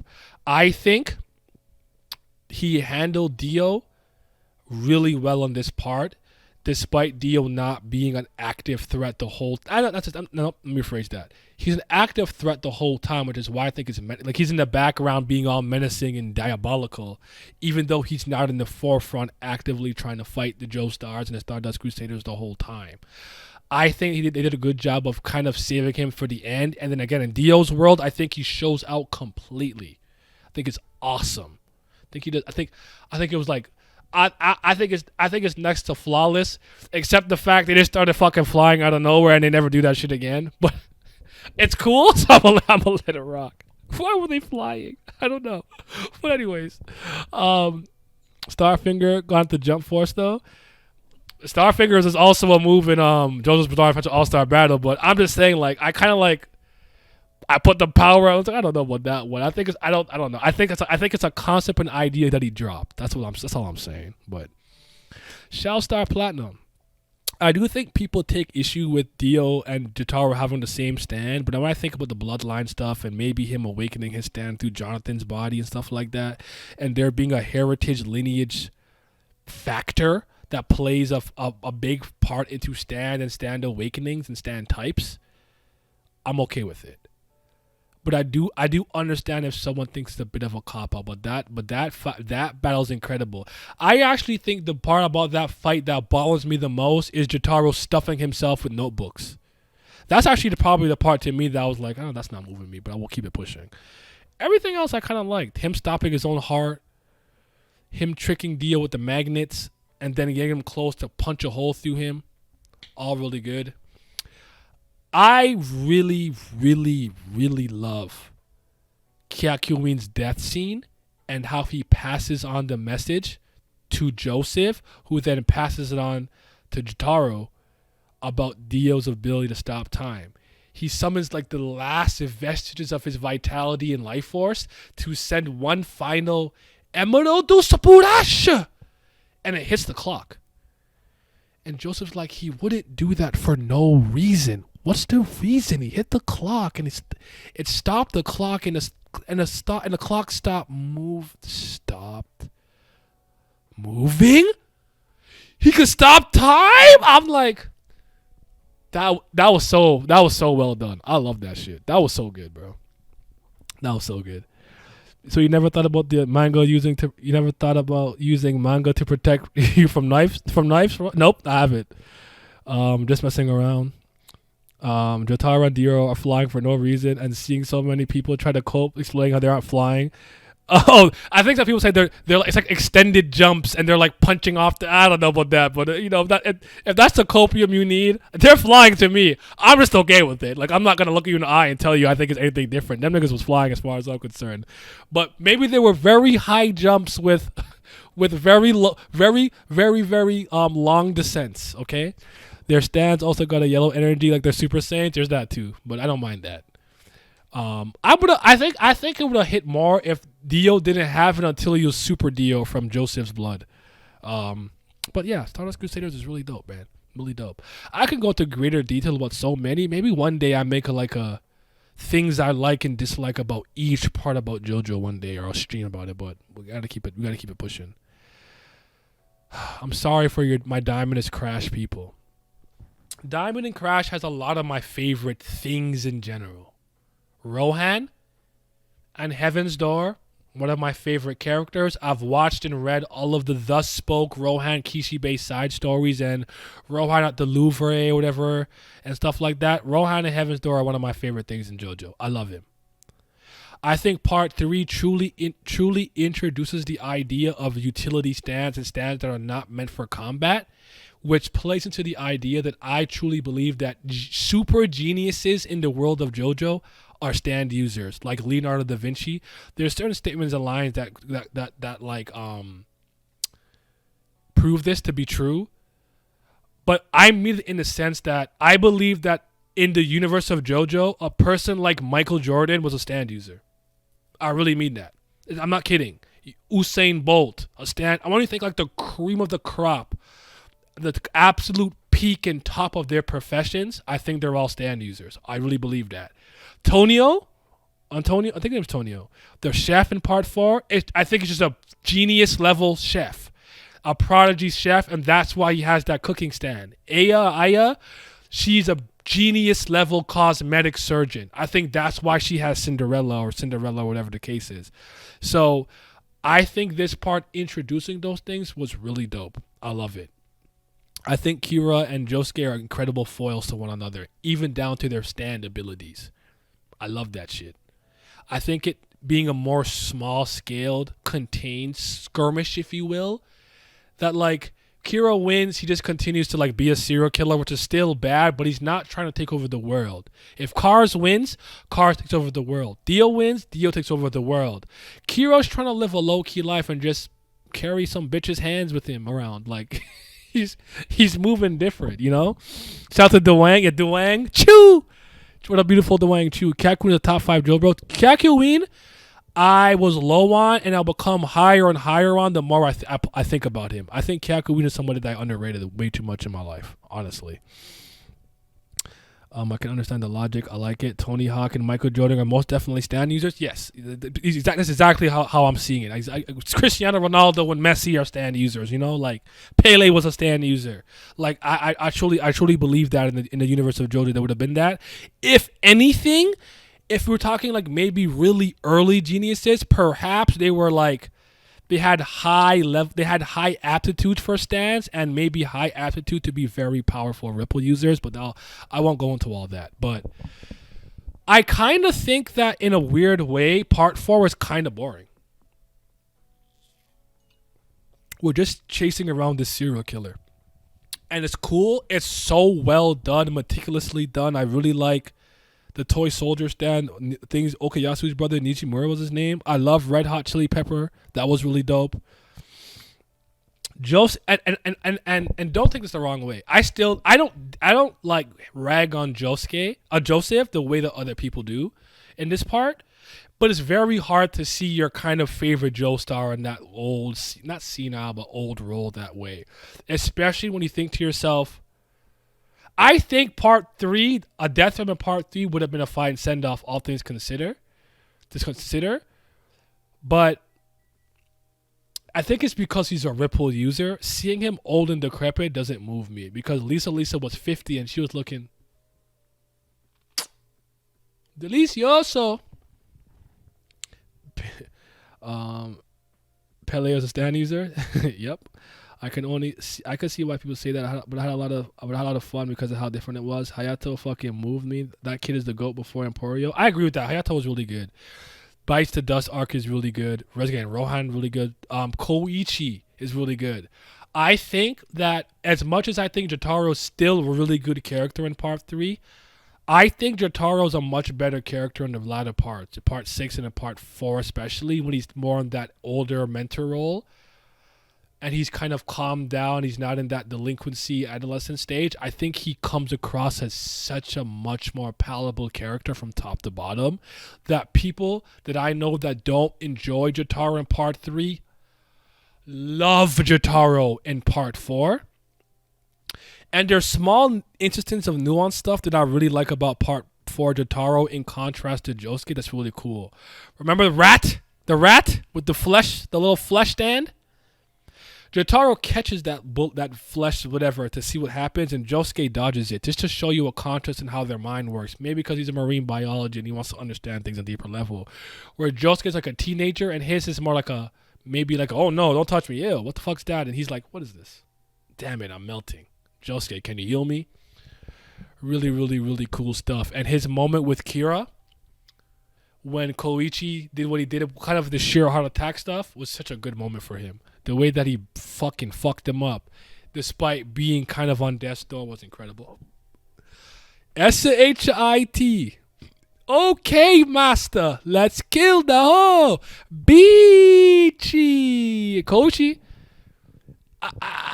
Listen, I think Yukako's crazy. I wouldn't date her, but he got short king, bag the bad ting. I'm not mad at my go Koichi. Give him the belt. He was the one, bro. He was the one. I like the cohesiveness of this town coming together to try to stop Kira too. I don't want to forget what's my ghost girl's name? Ghost girl. The one that saved Rohan with Arnold the dog. Why don't I remember? Remy.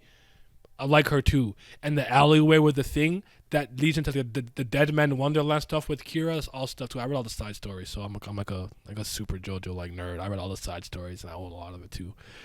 Joseph not continuing his Hawaiian training was so dumb to me. That would literally saved his life on so many occasions. I could see him slacking because he's a slacker.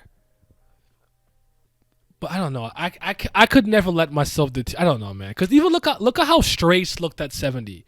He was still old, but he looked great for a 7. I don't know. Whatever, man. It is what it is. But you almost said Rachel. I didn't know Remy, not Rachel. But like that stuff was really good. Again, let's talk about Killer Queen. Shia Hato Ataka. Kochiro Miro. Shia Hato Ataka Gakten Wanai. I think Killer Queen is one of the coolest stands in JoJo's Bizarre Adventure. And personally, everything that he kind of does with this stand is probably what pisses me off about fucking Mr. 5 and JoJo with the Bomu Bomu no Mi. I think the ability to turn stuff into to bombs and make things explosives is so fucking dope. And I really love that he has to detonate it. That's so cool. The fact that his fucking dad is protecting him as a serial killer is wild and crazy to me. Even like beyond and that little painting thing is cool. The nail stuff is interesting. Him infiltrating another family is interesting. I really like that part. Him getting Bites to Dust is super cool. Shout out to Hayato. Someone said in the chat earlier, Hayato was a really good character. That nigga tried to protect his mom, and I respect that. And knew his dad was gone. It's just hard. It's a hard pill to swallow.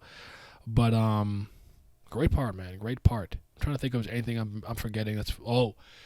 I love when I have to admit that like Josuke, Okuyasu, and Koichi are like pretty normal teenagers to me.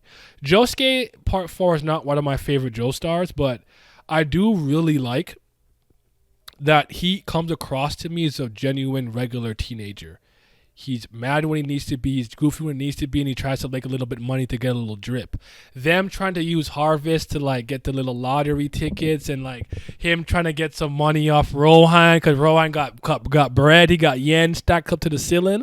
I think is just all shit teenagers would really try to do, especially if he kind of had some like supernatural powers. I really like that, man. Please don't take it the wrong way that I have it so low here, because I truly have nothing but respect and admiration for anything that Araki has done.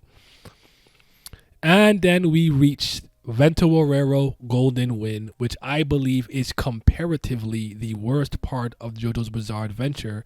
Though I am not saying it is the worst. I'm not saying it's a bad part or just bad. I just think it's the worst. That's all I'm saying.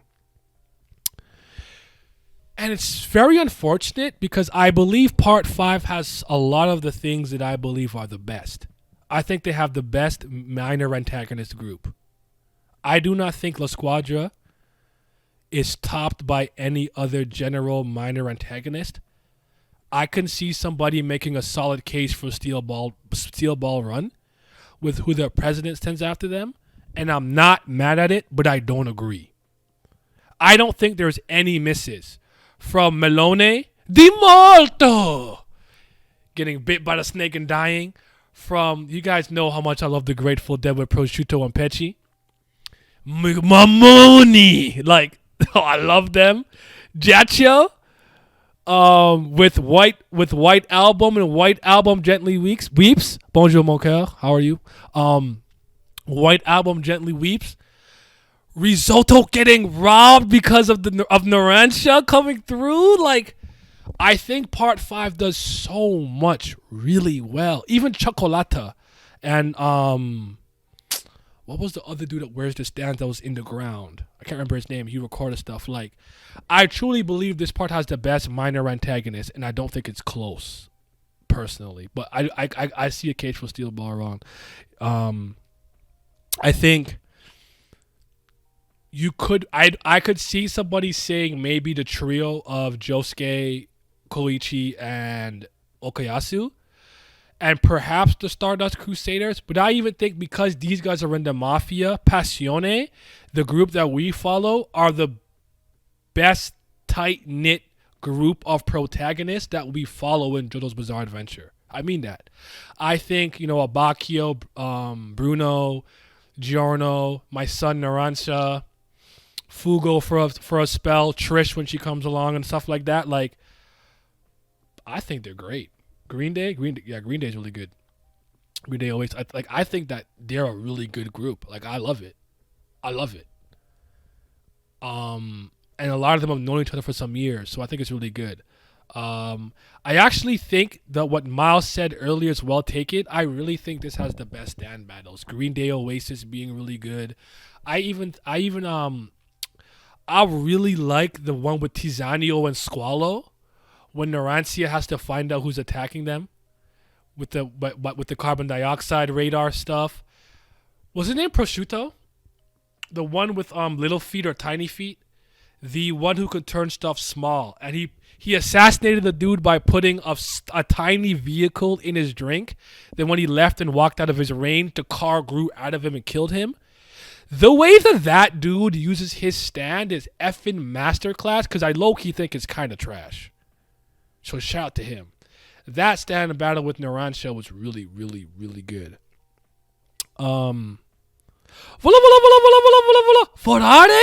Via! Ah, it's my son. Why'd they kill him? Narancia. Ah.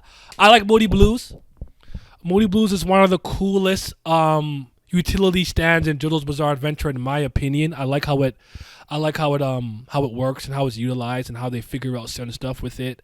I like the reintroduction of Polnareff, and in a sad way, I think Polnareff's is like end is kind of sad, because ultimately Polnareff is kind of a person that I think is kind of a loner that learned to let people in, and by letting people in, he was able to achieve what he wanted and getting revenge for his sister against Jay Guile and stuff like that.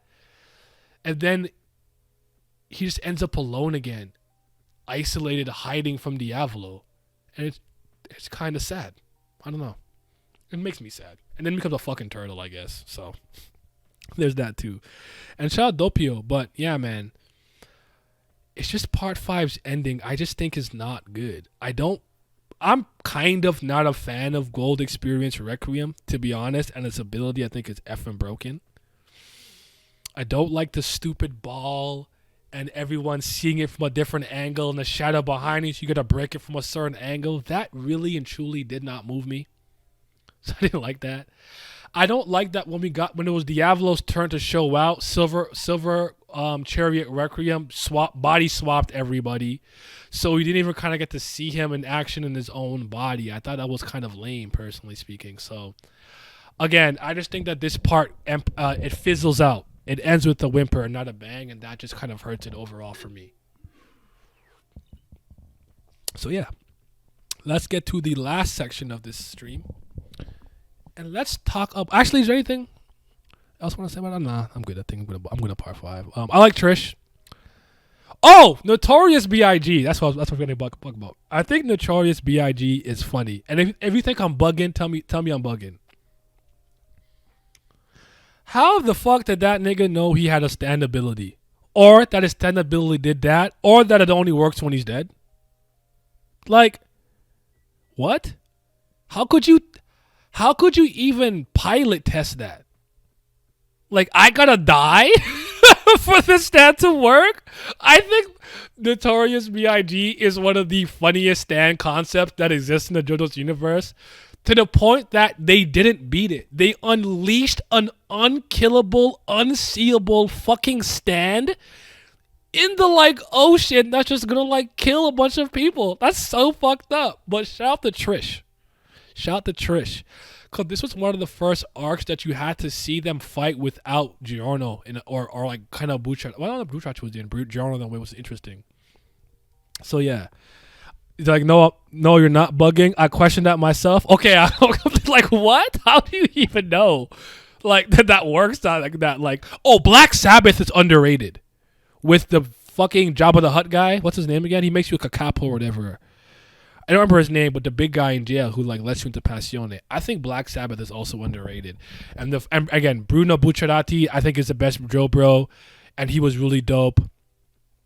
I don't think Fugo was so broken that he had to be written out of the story, especially with space-time abilities existing. But I guess Purple Haze is pretty busted, so to speak. But I don't think so. And I am not the biggest fan of Purple Haze feedback. I did read it, but let's get into the main protagonists of JoJo's Bizarre Adventure and my favorite ones.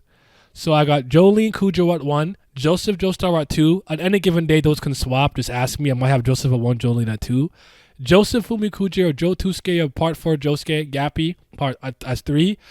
I have Jotaro Kujo at 4.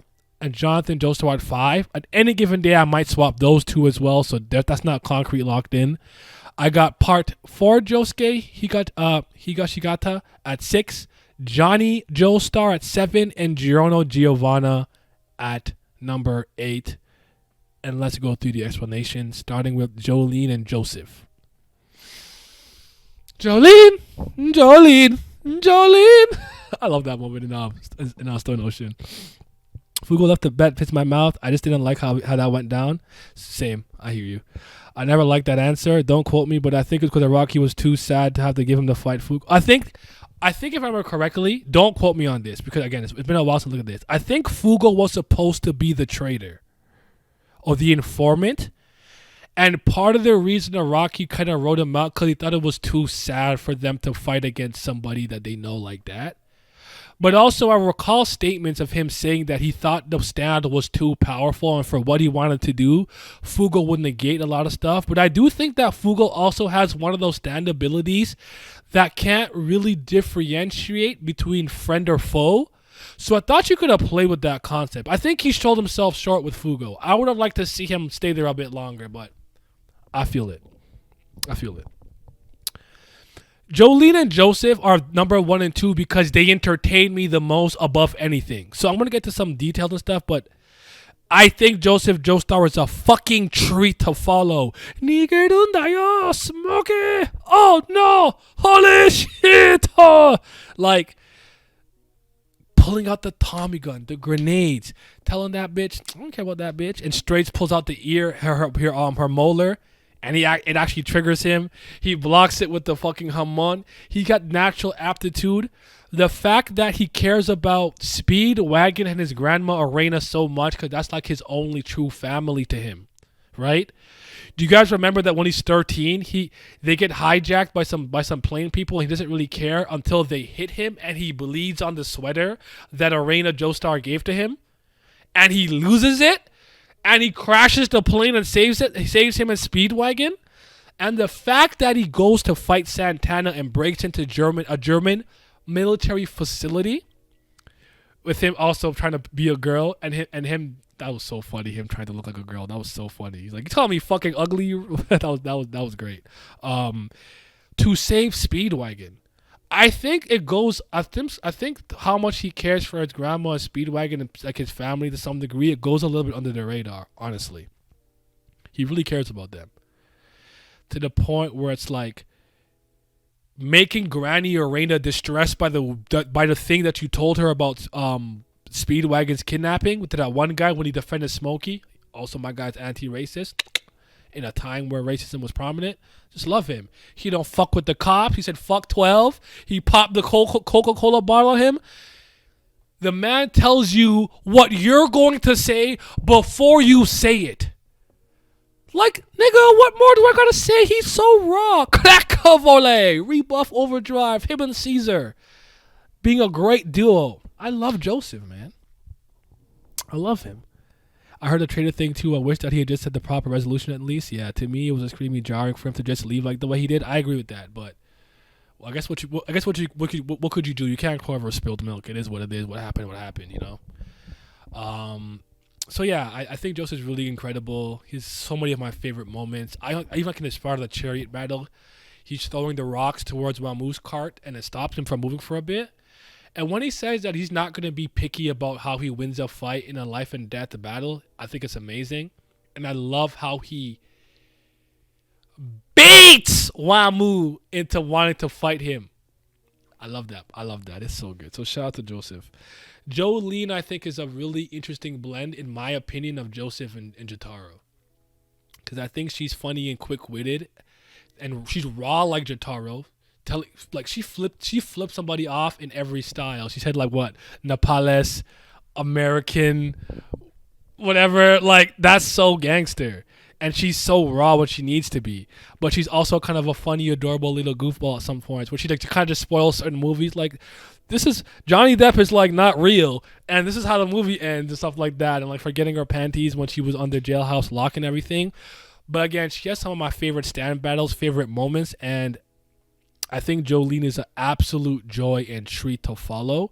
And her slow understanding and going from not liking her dad to respecting Jotaro because she understood how much he was doing to protect him and his mother from Dio's world, the inherited battle of the Joestar family bloodline and stand users in general.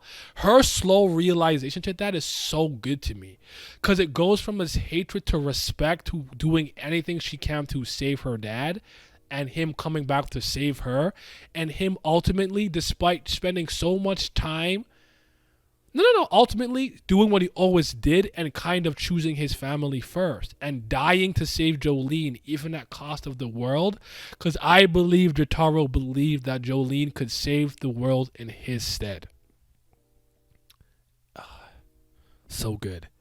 And we talked about it too. I guess old Joseph Joestar aside, I think she got the least broken stand and made the best use of it, and I will always reference the Mobius strip. That was crazy. Shout out Jolene and shout out Joseph Joestar. Let's talk about Gappy a little bit. I think Gappy started to go up in stock for me when he bodied, I think Damio, I think his name was, the vitamin C user, rock nigga human, in broad daylight. And he got approached by those two rock human twins that did like little keep up and stuff, and he just murked them. And I was like,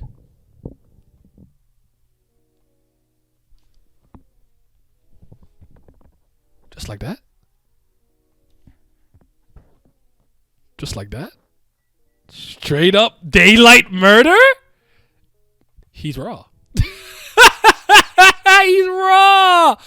I honestly started to love him when I jumped into the backstory with Josefumi Kujo and his mom, and then Kira Yoshikage's mom in this universe, and them trying to get the Rokaka fruit, and them ultimately losing against the rock humans and having to go under the equivalent exchange to become the version of Josuke that he becomes in this version.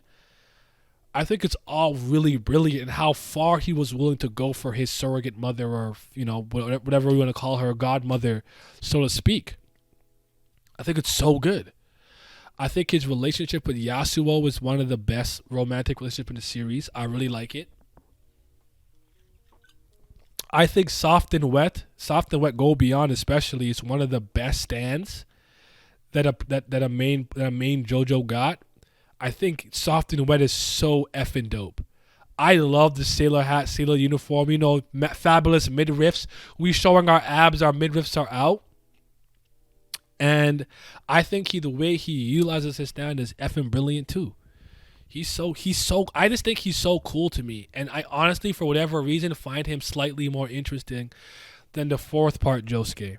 Joseph is so hilarious to me. I have a great time with him on screen. Absolutely. That was one of my favorite moments from him. Joseph is so good. I just think that part 3, I think he could have been a little bit better utilized. But one of the things that I truly appreciate about Gappy too, and I think this somewhat goes under the radar. I said that's not what I wanted to say. I totally misspoke. Sorry. One of the things about Gappy that really hits for me personally, I'm so sorry. I don't know where my mind was going for a second. I malfunctioned. For me is, some people have a thing in storytelling they generally don't like. Like, are you guys familiar with the YouTuber Donkey? Donkey does not like JRPGs. So if Donkey likes a JRPG, they probably did something really right, because he doesn't tend to like that genre like that. I'm not a first-person shooter guy, but I like the BioShock series. So if I like a first-person shooter, it might have some merit because I don't generally like them. Some people hate time travel in stories, multiverses, parallel dimensions, whatever the case is. I hate amnesia, but I love it here. It doesn't bother me here. And when I think about equivalent exchange and him being half and half and of certain people and certain things like that, I think it comes full circle and it even makes sense. So you had a story where amnesia played such a huge role in things, and I liked it. And I have to give him credit for that, because that's a testament to how well he did with that part, and I don't tend to like amnesia. So, shout out to Gappy. Jotaro, I think I spoke about him again. The Clint Eastwood stuff. I think he's such a raw stoic character. I think stoicism is misunderstood, because I do see some people say that Jotaro is emotionless. He's stoic, which means he doesn't have the emotional regulation of a 4-year-old child and throws temper tantrums. He bottles his emotions and uses it as fuel more often than not. He shows emotion and compassion a lot in his own Jotaro way. I want you to think about one of the earliest scenes where Holly's stand is starting to activate, and she's obviously a little pale and not feeling well. And he asks her, like, "You good, mom? Like, you Gucci?" Okay, and he walks away. Like, he does show affection, but he's just not the best at it. And it's something that I could relate to, because I think that I'm an affectionate person, an emotional person, but I hate how vulnerable it makes me feel, so I don't like to show it sometimes. It makes me feel weak. And stoicism is something that I try to kind of bring into my world. I think it's a very useful trait to have.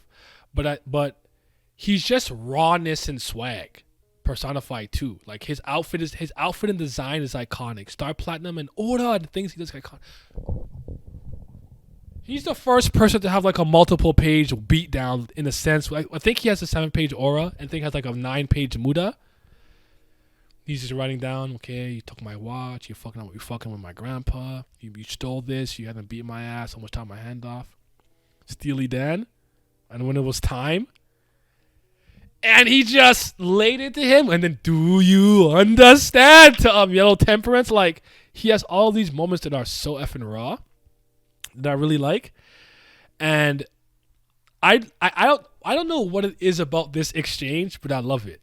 It's the one with Dio and Jotaro when he's like, "You're approaching me. Your grandpa like a student trying to like finish his test with like a last couple seconds left.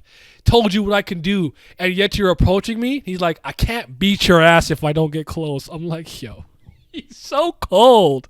He's so fucking cold. And Dio just like, oh, then approach all you would like. They have a little exchange. He hits him. He's like, Dio's like, I'm done with you. I'm better than you. He's like, you ripped my $300 pants. You feel nice, nigga? I'm like, yo, he's talking his cash. He's talking his shit. And then when he tells him you lost for one reason and one reason only, because you pissed me off. And he like, yo, Jotaro is so gangster, bro. I love him. And I do think he's better in part 4. I love his relationship with Koichi, actually. I think it's really underrated. And with Jolene in part 6. And I think he has an interesting relationship with Joseph at this point and his, I guess, uncle. But yeah. By the way, Joseph bagging a badass Japanese woman in her like mid-20s or whenever he fucked her. I know he cheated. We don't condone cheating. Cheating's not a good thing. I don't know. I respect it. He was like 60. I feel like he was like mad old when he bagged her. Like, damn, you got it like that, Joseph?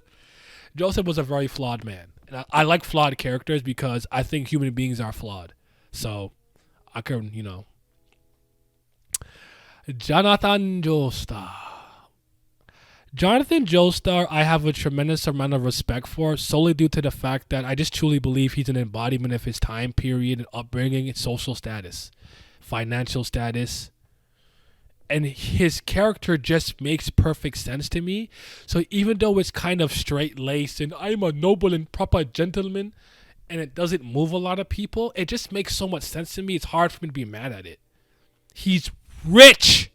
He's from England in the like 1980s, in the 1800s, whatever year it was. Rich. Kind of a spoiled brat with a sport and a silver spoon in a time where being a noble and being a gentleman in that time was seen as something to strive for. You have to have proper table etiquette and like manners. You have to talk with a certain type of status and whatnot. And like him being the pureness, the contrast is Dio's pure evilness, I just thought worked really well as an introduction to the series. And I think the way that he dies is so like, I think his death is iconic. With him holding the head and his thing going down and Arena becoming a widow and Dio ultimately taking his body. It's such a crazy and somewhat beautiful story in a way. Like what a beautiful tragedy almost. Like I don't like the Jonathan disrespect. I think he has incredible Hamon aptitude, learned a lot really quickly. Did a lot of cool stuff with I used to know it by heart, but sunlight yellow over drive, scarlet over aqua turquoise.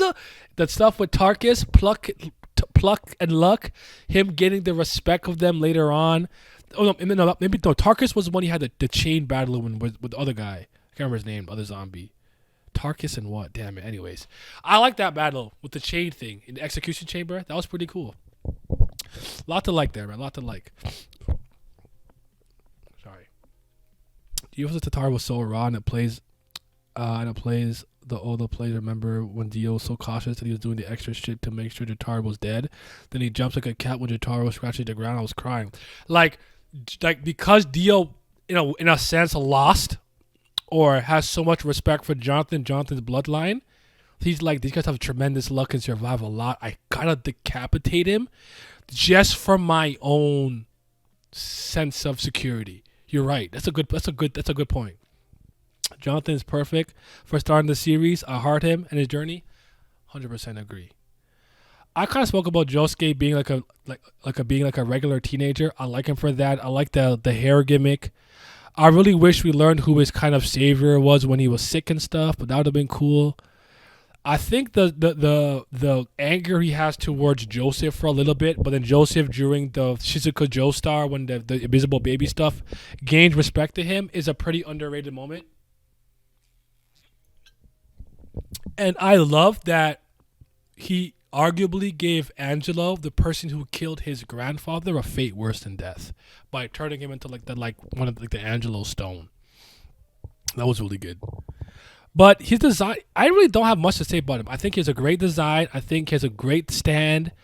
I think Highway Star is one of the really good arc when he heals Buddy to just pack him back up again and put him back in the hospital bed was really good. I like his relationship with his mom. I like his relationship with his grandpa, with Jotaro, with Joseph, with Rohan, with Koichi and Okayasu and stuff. I think he's a good character. I don't really have too much to say about him. He just doesn't resonate with me as much as the other people, but he's great.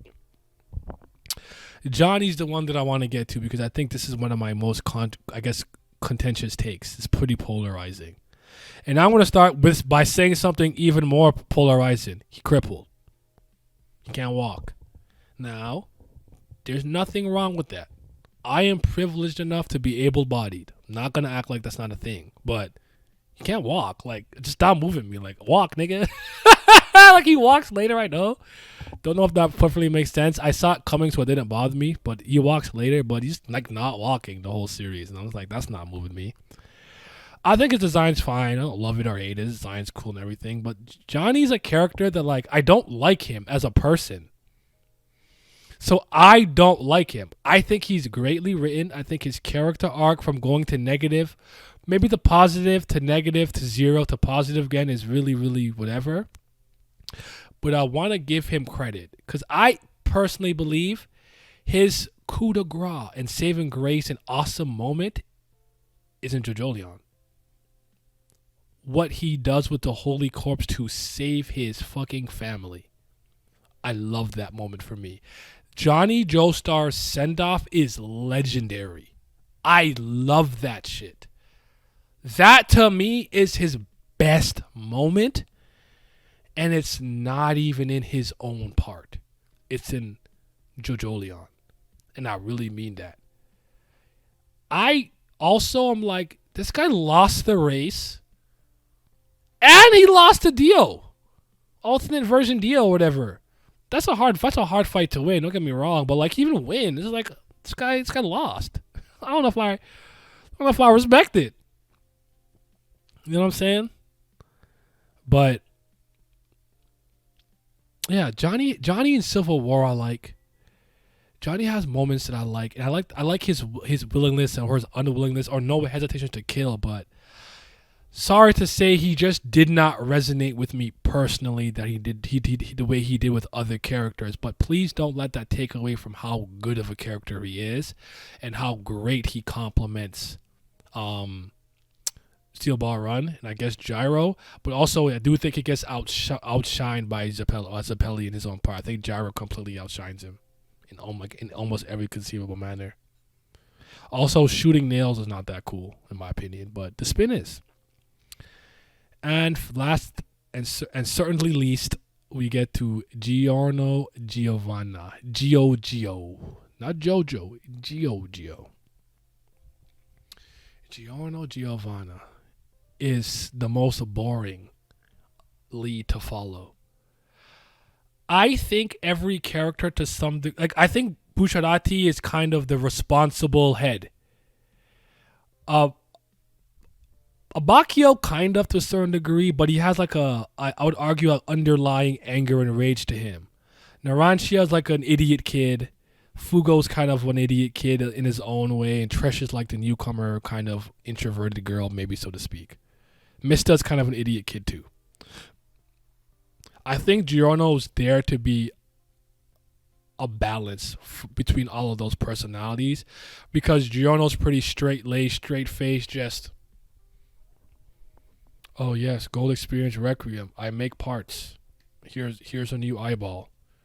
Alright, I'm gonna beat you now. There's moments where he's emoting and he's angry and stuff. I'm not saying he's an emotionalist, but I think him being more of a cardboard, bland, bleh kind of character was actually done on purpose. And I think it actually kind of is a good contrast to all the other bolsterous and powerful personalities. It's just not fun to follow. And I'll say this for Pat, because Pat's not here, because Pat doesn't really consider him a Joestar, so he sees it as a bit of an insult because he's Dio's kid to Jonathan's body. But that's kind of it. I just think he's boring. His theme song is really good, like the piano plays is really good and stuff. But I think he's boring. I think Gold Experience Requiem is a really good. Gold Experience in general is a really good stand. I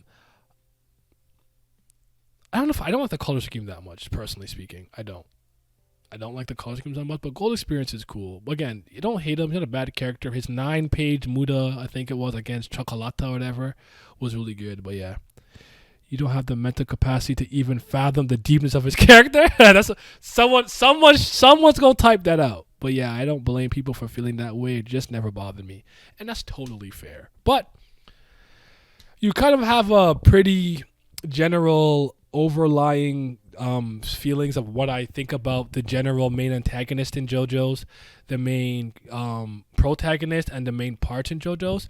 We are going to have a stream talking about the second part of part 6, the second batch of part 6, and we're going to talk about JoJo's Bizarre Adventure All-Star Battle Eyes of Heaven and stuff, like some of the games and stuff too. In that should be Friday of this video, so stay tuned for that. But thank you for sitting here with me, just listening to me talk about JoJo's. Shout out to my girlfriend for my favorite sweater, this Dio sweater. It hits. It's so fucking raw. And you guys have yourselves a mighty fine day. And remember, you could never defeat me. It's useless. Muda muda! I apologize for this impromptu, really weird Patreon screen, but the month is almost over, and I really don't want to make a new one just for it to change in a couple of days. So just give me like 2 videos for it to look ghetto like this, and then we'll be right back with the original Patreon page. But shout out to everybody that's been supporting me from all 3 tiers. You guys have no idea how much this means to me. All right, y'all be safe.